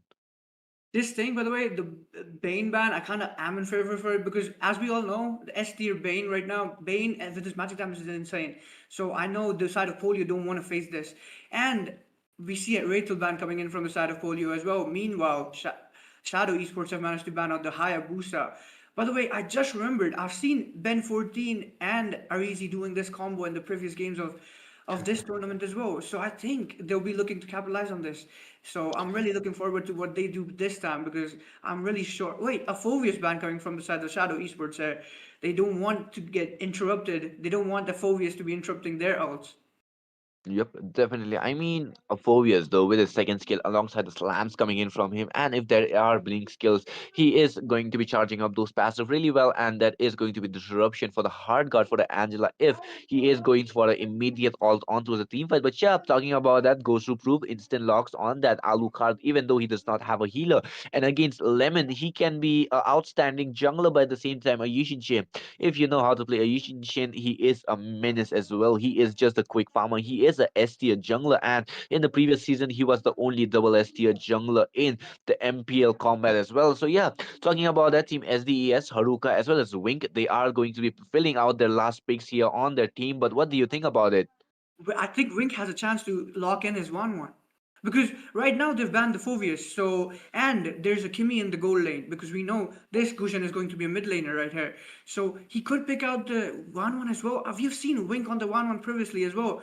Will he be able to pick out the one? Wait, he's on a Ruby. Is he going to pick the Ruby or is he going to bamboozle us? Wait, no, he does not bamboozle us. He manages to pick out the Ruby in the gold lane. Haruka on the Badang. This will be really interesting. He will be looking to tank a lot of damage from this Kimi because the sustain from the Ruby right now, and especially against the Kimi. The Kimi will probably not be able to take him down. He will just be standing there and don't ban my hero. His hero has not been banned. Will he be going for the Kufra? But there's no 1-1 on the other side. So will he still go for that Kufra? He's going for the Tigreal now. He's hovering. He's taking his time. What do you think about this so far? I mean, there is a 25 seconds cooldown. There is a 25 seconds pending time for them to be picking off. But yeah, Rizi gets his Badang and Haruka goes in on towards that Alice, and that is going to be a deadly combo coming from Ben 14 as well as the Alice. And talking about Wink, I mean, there is going to be Kimi on towards. Wait. Now that I think about it, it's going to be Kimi on towards the gold lane. So yeah, tanking on towards the Kimi when you don't have the range. My oh my, definitely Ruby is going to be having a little bit of those times of her life. And talking about the EXP side though, XGen is going to be having the fun time in terms of the lane dominance as he is going to be getting his passive pretty easily. And knowing Alice, she is quite squishy in the early stages without those items. And the defenses she gets, nope, it's not going to be working out, especially with Ben 14, knowing that he is going to be handling his stuffs really slow. And yes, the early game is definitely on the side of Team Polio and Team SDES. They need to be playing out their cards really wide since there is a lot of tankiness on their side rather than the damage. And the only late game damage they have right now is going to be from the Yishin. But yes, guys, with this, we are in the land of Dawn. You guys are watching the MLOS Season 2 brought to you by RRG Esports Syndicate. And yes, it is going to be the fifth game of the night of the top 62 series, day 2. And here you go, Fusion. What do you see about the drafts now? The drafts are really good, by the way. The side of Shadow Esports, they have the sustain coming in from Alice, they have the sustain coming in from Badang, and also the Ruby. While they have Ben 14 in the mid lane with this Angela providing an extra additional amount of sustain for them and making them practically unkillable with the offense coming in from the side of the Ji Sun Shin here, but also a lot of offense from the side of Polio. What will happen is what I'm really interested in seeing. But they've already managed to put a lot of pressure onto Wing. They know he will be really hard to take down. So Atlas and the Kimi trying to pressurize him. They have left him down to about 30% HP here, and they will be looking to secure this gold craft for the Kimi. Also, a lot of pressure coming in towards the Alucard. Alucard is low HP right now, and he ends up getting taken down by Lemon. Lemon with the early Oh my kill, god. the first blood onto this Alucard. My bad, my bad. I was muted. But yeah, with that, Badang comes in with the wall being popped up, and Hola Mummies will be taken down on the hands of Ben 14. With that, healing, it is going to be damaging on towards the enemy side. And with that, the mid laner already taken down the 2 for none trade from the side of Team SDES already. And what do you say about it, Fijian? The trades that are being coming in from the side of Team SDES. But no, before that, the Mountain Shocker comes in, gets the kill on towards X-Gen, though Team SDES Yishin Shin a really aggressive play, knowing that there is a lot of tankiness coming in. And Ruby, though she is a tank herself with the sustainability, with the life steal that she get, not the life steal, but the spell wham that she get, and with that, she is sustaining a lot of damage, and that is pretty much it on towards the gold lane. Since our Atlas is not rotating, he is not going to be having a much fun time on that laning phase, and with that, it is going to be the turtle spawning in 5 seconds. What do you say? The first turtle, who will the first turtle be belonging to, Vision?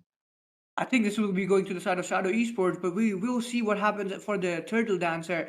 But Lemon has already been so aggressive early game. He's 2-0-1, and we know Ji Sun Chin is one of the faster junglers in the game, and he will be looking to take his disadvantage because right now Alucard is level 3, but Lemon on Oh the Ji yes, Sun it Chin, is. he's level 5.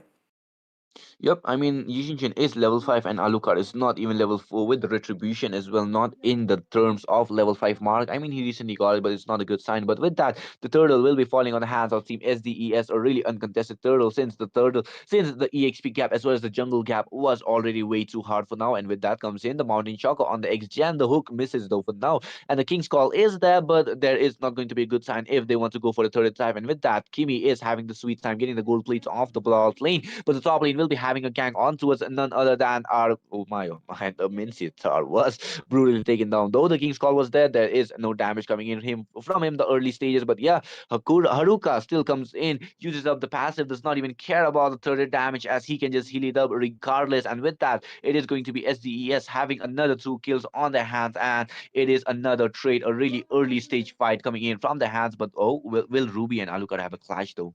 But It no, looks before like that, the top lane, another clash coming in from SDES on. With that, we can see the Gujan Hula Mom is being taken down by Lemon. Once again, the killing speed, the Mountain Choco as well follows up. The double kill X-Jan being taken down at last, having his all, but will not be able to do much now because there is no team coming in for him. But oh, before that comes in, Yushin Shin just going inside the turret, though Alt is still there onto the Atlas, but he does not want to use it. He will be trying to running out, but there comes the all from our Badang, and it is going to be the stun onwards. Don't ban my hero. Don't ban my hero, but kill me. Okay, that's the signature now.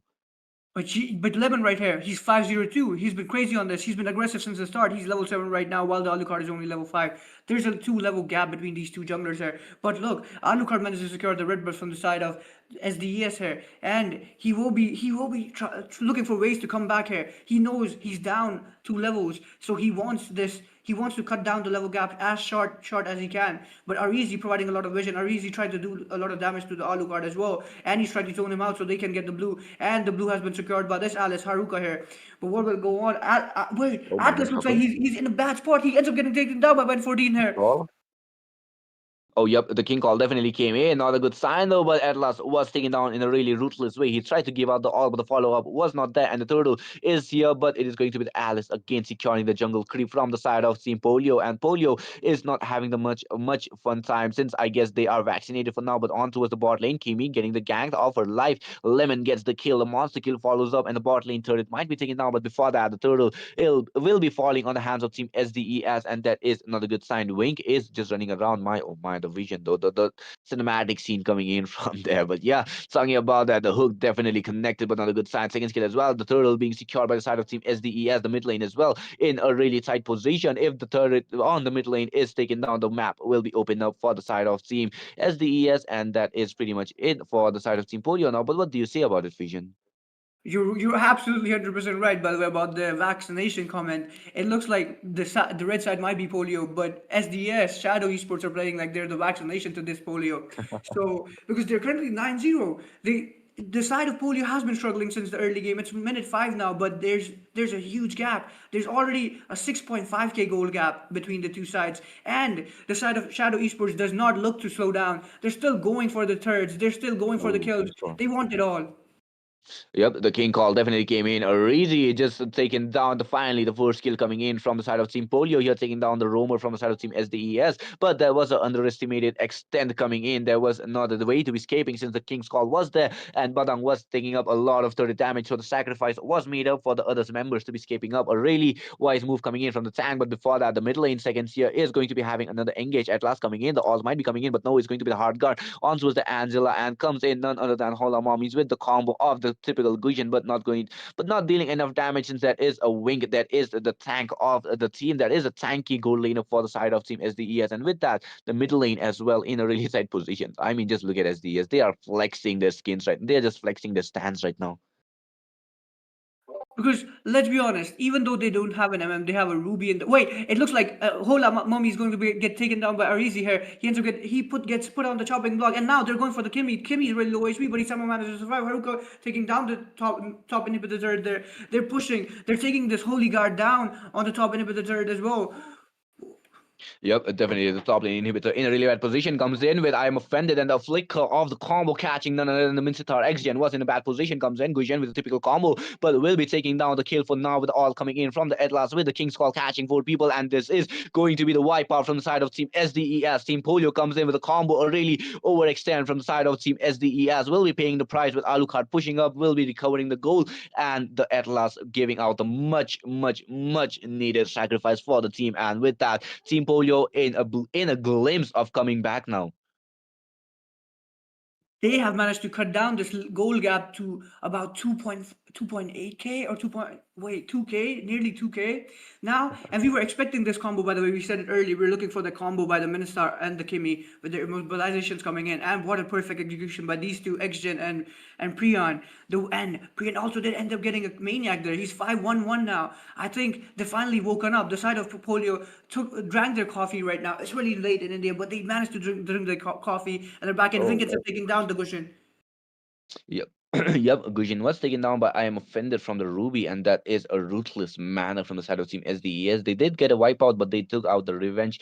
On towards the Gujin with the 142 KD on his hands. Not a good sign when it comes to the tournament, especially as a Gujin on the mid lane. You could have gone for a much better middle mage. Like there was a Zushin open, there was also a Farsa open if you wanted to pick it off, but no, here comes the Lord from the side of Team SDES, and with that, they will be marching down on towards the top lane. Comes in with the Mountain Choker, catches X-Gen, but he will be flickering out for his life. He still has the King's Call with the ult of the Atlas is still there, but this time SDES knowing that discipline they will be backing off for now. But 3 members are way too cocky for now. They are going way too deep, and this is not going to be the good sign for the side of Team SDES as the Lord is still not marching down, and you need to be in the discipline. Just know the rule number one when you take the Lord: do not die before the Lord comes for the fight. And with that, this is going to be the ending game from the side of Team SDES most probably, since the goal lead is way too much, as well as the EXP. But XGen already dropped really low. Conceal being popped up from the Atlas. Here will be trying to catching any combos, but the Lord is marching to the top lane, and this is going to be a really early game since this is just the 9 minute mark. And if we can see the EXP gap from both the teams here, we can already see Yishin level 13, while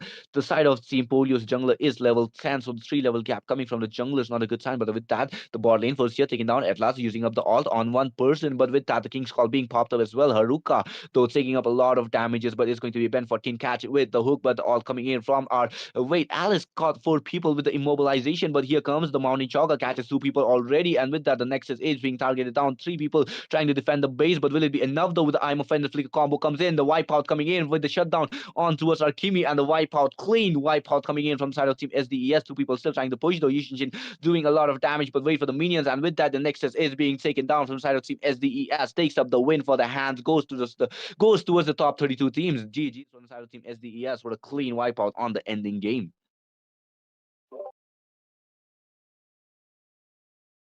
Shadow Esports has managed to show why they're one of the top sides in this competition right now. They've been performing really well throughout this tournament, by the way, with i7 on their team as well. But we haven't seen i7 since the last game. i7 was not there, so Wink was there instead of him. And Wink has been able to hold this down for the side of Shadow Esports here. But what a game. There were glimpses of Polio trying to come back, but it was to no avail because they had already given up a lot of game or a lot of room for this side of Shadow Esports to breathe in the early game.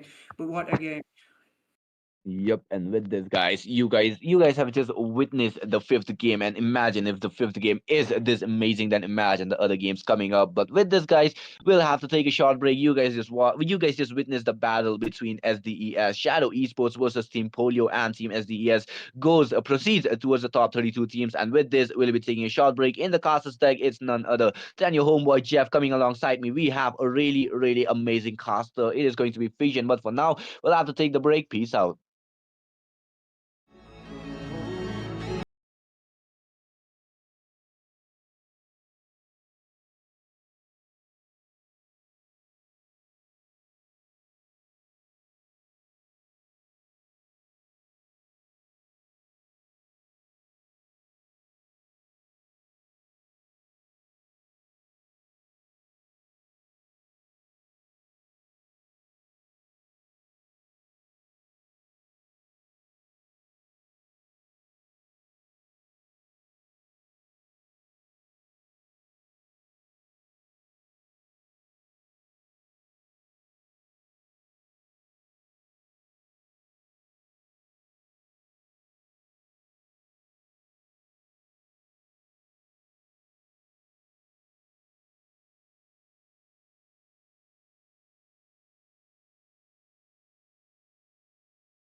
Frank.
witness how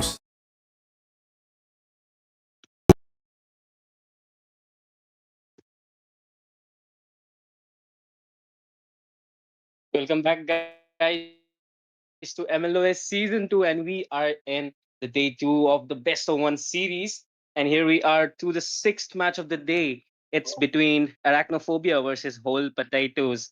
Arachnophobia to your blue side, and Whole Potato are facing them on the right. I mean, on the red side, and me, your Caster Burger, along with Fission, are gonna dictate this match for you. So, Fission, hi, and how are you? Welcome, welcome. Sorry, thank you for the introduction, Burger. It's a pleasure to be casting this game yet again. It's Yeah. game six. We're watching Arachnophobia versus Whole Potatoes. This will be really exciting. Arachnophobia with the Grok ban already, so they don't. They just want to get rid of this revamped roamer here. They don't want to see no Walter. Yeah, I mean, obviously, Grok is being a menace under the meta after being, gotten after getting the revamp. Also, two tanks getting banned out so early, including Glue. I mean, Grok, we already talked about him. Glue, I would say, is a really good hero if you want to really go into the backlines and just target onto the DPS of the opposing team and stretch them out to your DPS so that he can get killed and take the advantage of having less damage to your opposing team. So yeah, Glue is a really great ban to the early phase. So let's see what Arachnophobia are left with the second ban. Okay, here comes a Joy ban. So probably they are looking out for some heroes that are getting countered by Joy. Probably a Granger, probably any other heroes which has low mobility or low burst damage so that Joy cannot disturb him or her from getting the kills. What do you say about Kadita being banned? That's an interesting ban here, Fusion. Really interesting bans. The Joy being banned, I thought maybe they'd go for the Ascension on the Lancelot, but they've gone for the Joy instead. And a Kadita ban coming in from the Yeah, side of Whole Potatoes there. By the way, these two sides, I've seen them before previously in the tournament as well. And I'm really, really, really looking forward to this game, by the way, from the Whole Potatoes and Arachnophobia coming in right now. exactly. But like, let's see. I mean, Kadita being banned here, being a Kadita main, myself, I can't see why she's getting banned. I mean, she's a very balanced hero right now in the meta. Let's see, probably they have saw some statistics, probably the career results, and have prioritized the hero band of favoring of the opposing party. But let's see. Okay, CP being a good band here is a really menace to the EXP lane and could do a lot if initiated properly with her yo-yo.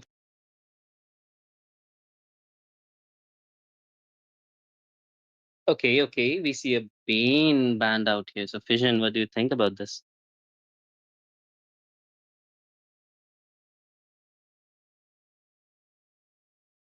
Okay. So Bane being banned out already, as we can see. And on the first pick, it's none other than the Angela getting banned. I mean, picked out from the team of Arachnophobia. Probably are looking up for some extra heals onto the map, some extra shield, and I mean, she's a really good initiator when it comes to team fight.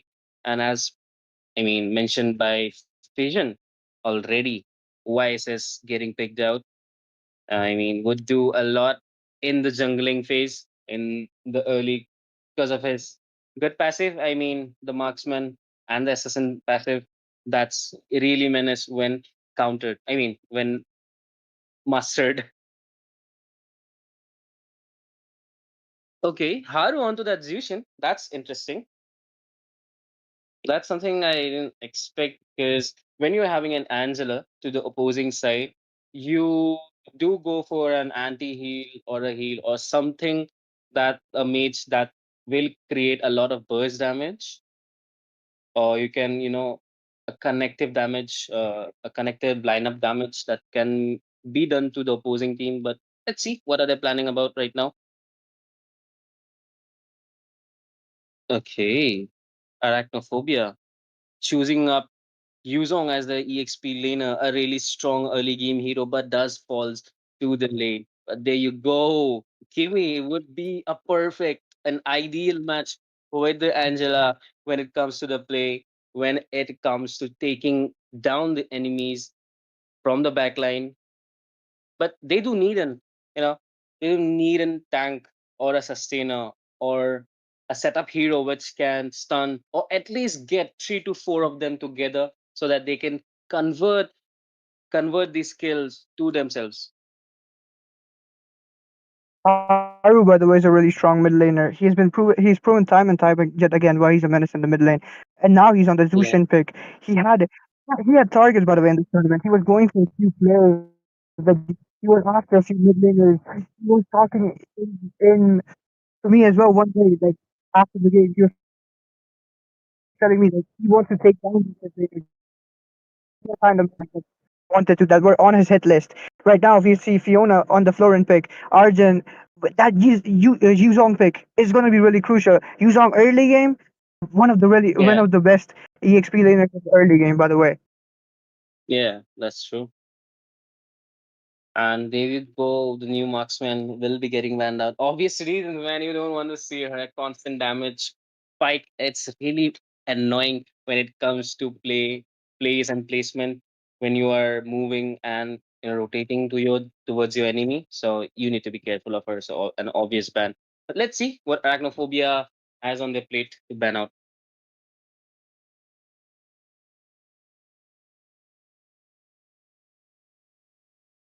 Okay, there you They go. have a fear of spiders, so Yeah, their name is indeed they have. Arachnophobia fear of spiders, but will they have a fear of whole potatoes or not?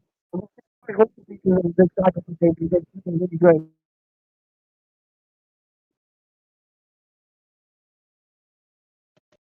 Okay, there you go. Nathan ban here coming right away.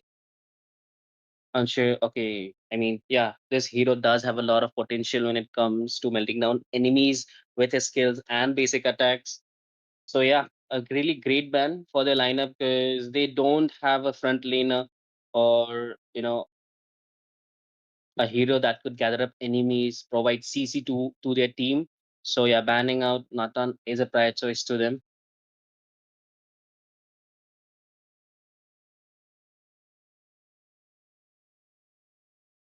Damn, Lapu Lapu. Vision, what do you have to say about this?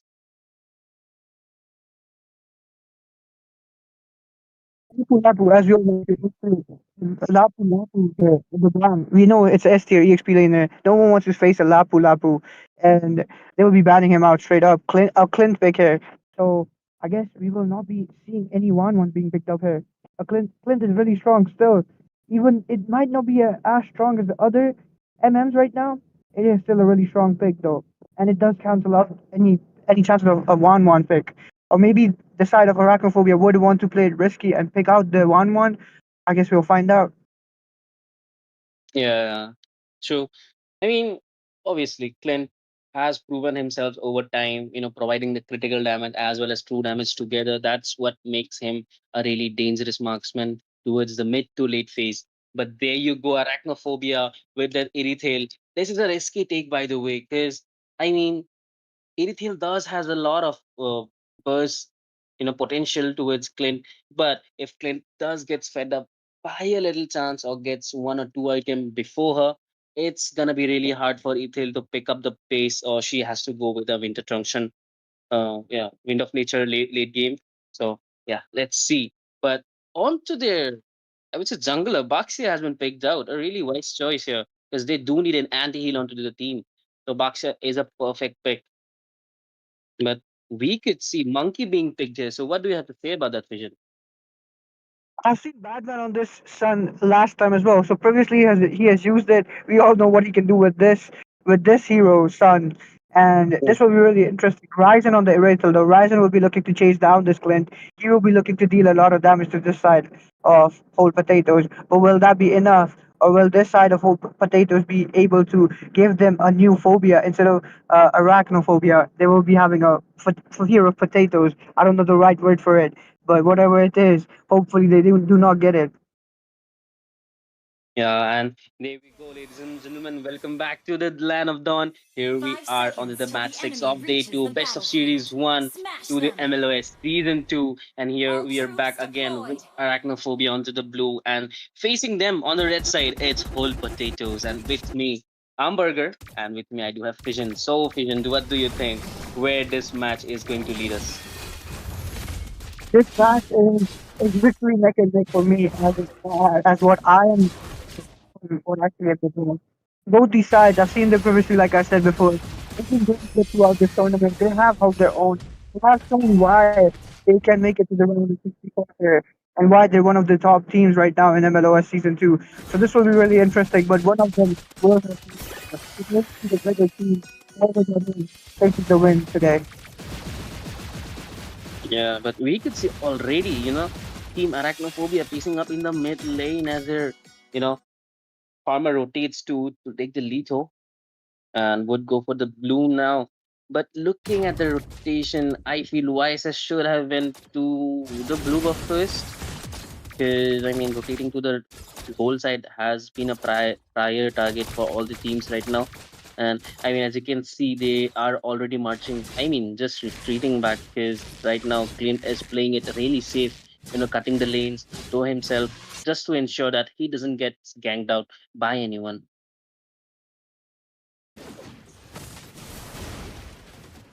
But Fight there you gets go. on the bot lane Yeah, here. yeah. Sounds putting, some putting a lot of pressure on this Yuzong here. Knows what Yuzong is very strong early game and he does not want any piece of this Yuzong.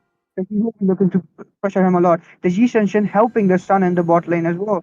And it looks like that will be all for that fight. I mean, at this moment, all the teams are playing it safe because they do want to secure the turtle right now.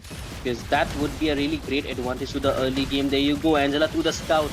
Well, okay, Zushin comes into the play, but there you go, another good. I mean, this is a good steal from the side of YSS collecting the turtle for their team. But there you go, Dragon Boy is on the form, and Fiona would be getting sacrificed.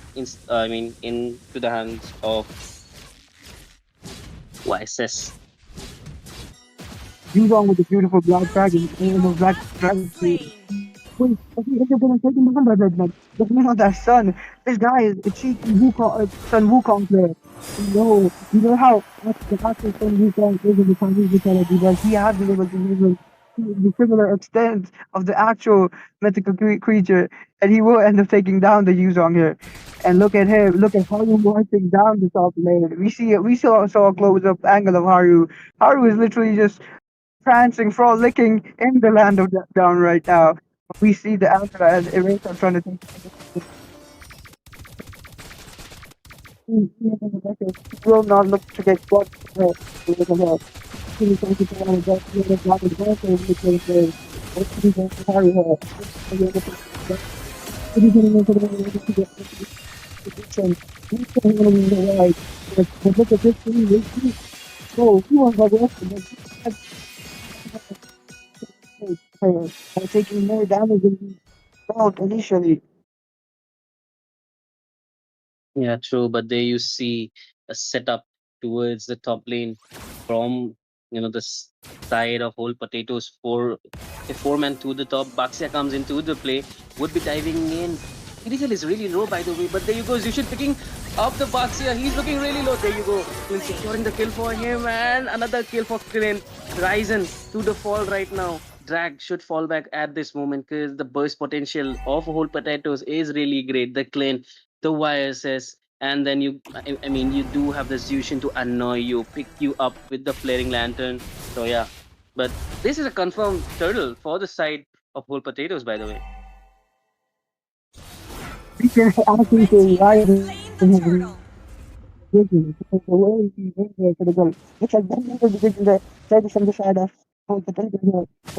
Like I said, this guy has been one of the best players right now from what I've seen so far. And he was managed to be he is a very good utility mage. He was the team fight player. He's using his lantern to bring back the Ji Shin and the Angela into his team side to get the kill.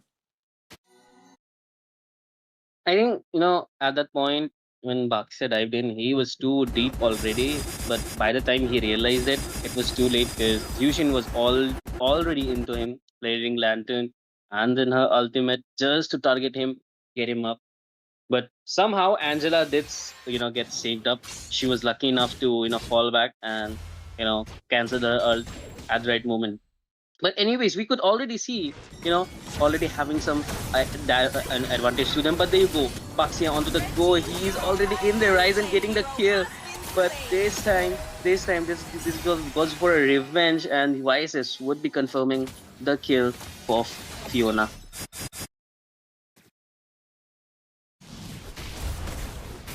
Okay, Petrify 2, Shrek looking in a bad situation here. And there you go, the Dragon Boy has secured the kill for himself. A really aggressive play, I would say, from the side of YSS. He's taking in it too deep, whereas his teammates are lacking behind. I mean, their healer was not there present, so it was a really bad decision there. That will indeed very much. He will be on the top of the so experience of going to take happen. And it looks like Resolve and Sun, they're fighting here. But the Sun is recalling on them. This weapon is aura farming. What is this going here? It looks like he won't be. He just managed to say that he's aura farming. This recall coming up to Damn. this Sun. Damn. Indeed. I mean, that was a really great, uh, runaway. But there you go, Yushin looking to the danger. No, but she would be ulting out with, using her Petrify Biden. But this time, this looks a turtle fight coming in from both of the sides. But there you go, ult from the Angela. Baxia looking in a bad situation here. Would be falling back, but who will secure the turtle? It would be the Clint. Clint on the back line doing much damage. Coming back, retreating and falling at the same time.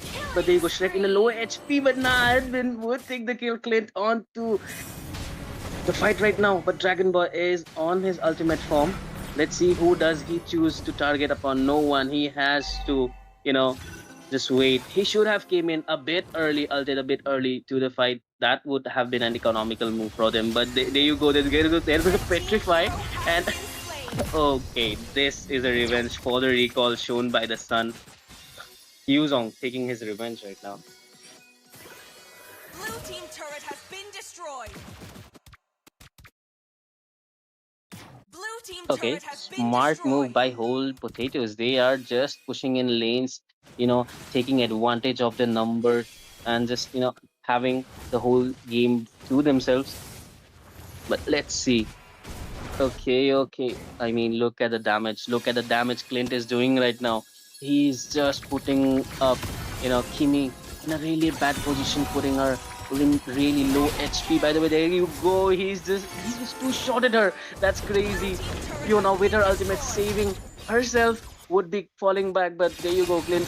With another turret down. Baxia looking in a bad position here, and another kill for Clint. This is bad news. This is bad news for Arachnophobia. They're just feeding up this Clint onto the Sky Piercer, and that isn't a very wise choice if you would ask me. Already 20 stacks in with the endless battle and the Fury Hammer. That's enough to two-shot any squishy hero right now. But as you can look, see Rise, and he just what? Oh my god, that was a crazy kill from that Clint. Just shutting down anyone he looks for. But there you go, Drag would be falling down in the hands of Clint. That was a flicker play coming in from the side of Clint. A really wise choice, but triple kill for now, win.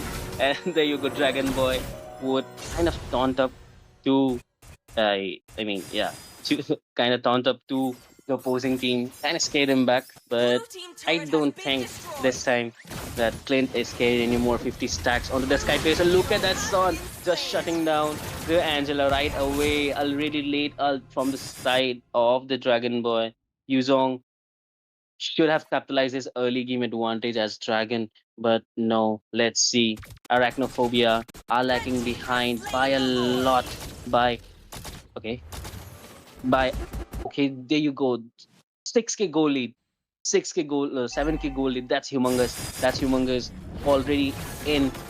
On the side of Arachnophobia, I mean, whole potatoes are leading by 6K, 7K already. That's huge into the 10-minute mark.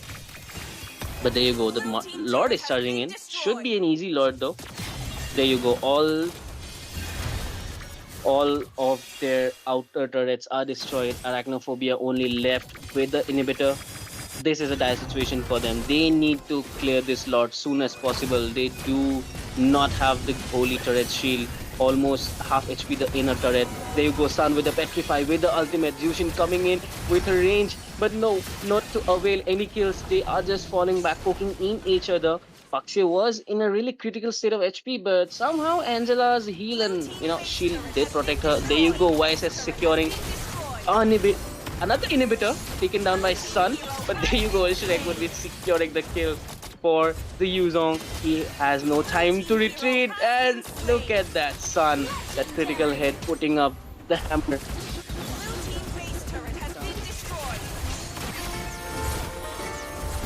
A really bad situation for Arachnophobia here. I mean, dead situation for them. And look at the damage from the plane inside the turret, just shutting down enemies, letting the minion finish the base and get the victory to themselves. A really great match showcased by Victory. Arachnophobia and Whole Potatoes. I mean, Whole Potatoes, they dominate the game throughout. But on the early phase, I'd say it was a bit, draft disadvantage. They did take the Angela pretty early, so that gave you know team whole potatoes to analyze the situation and take better you know counterparts of for them.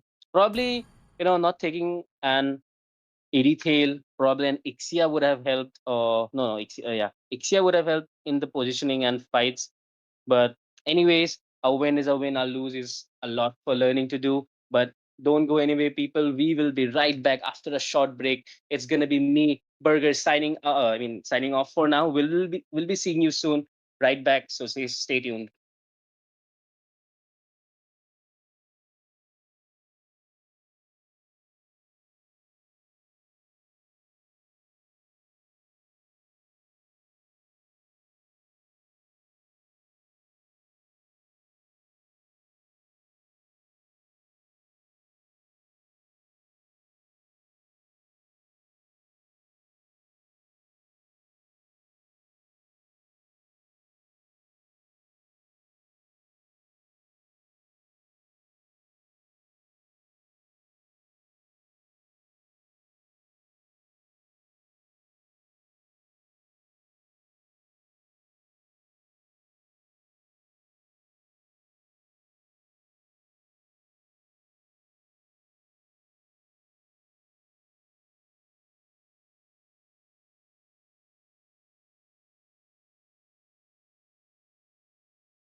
He's coming. Fuck the bitch so nasty, we go Sephora, then we go pink. She not so fucking tested, and she care about what I think.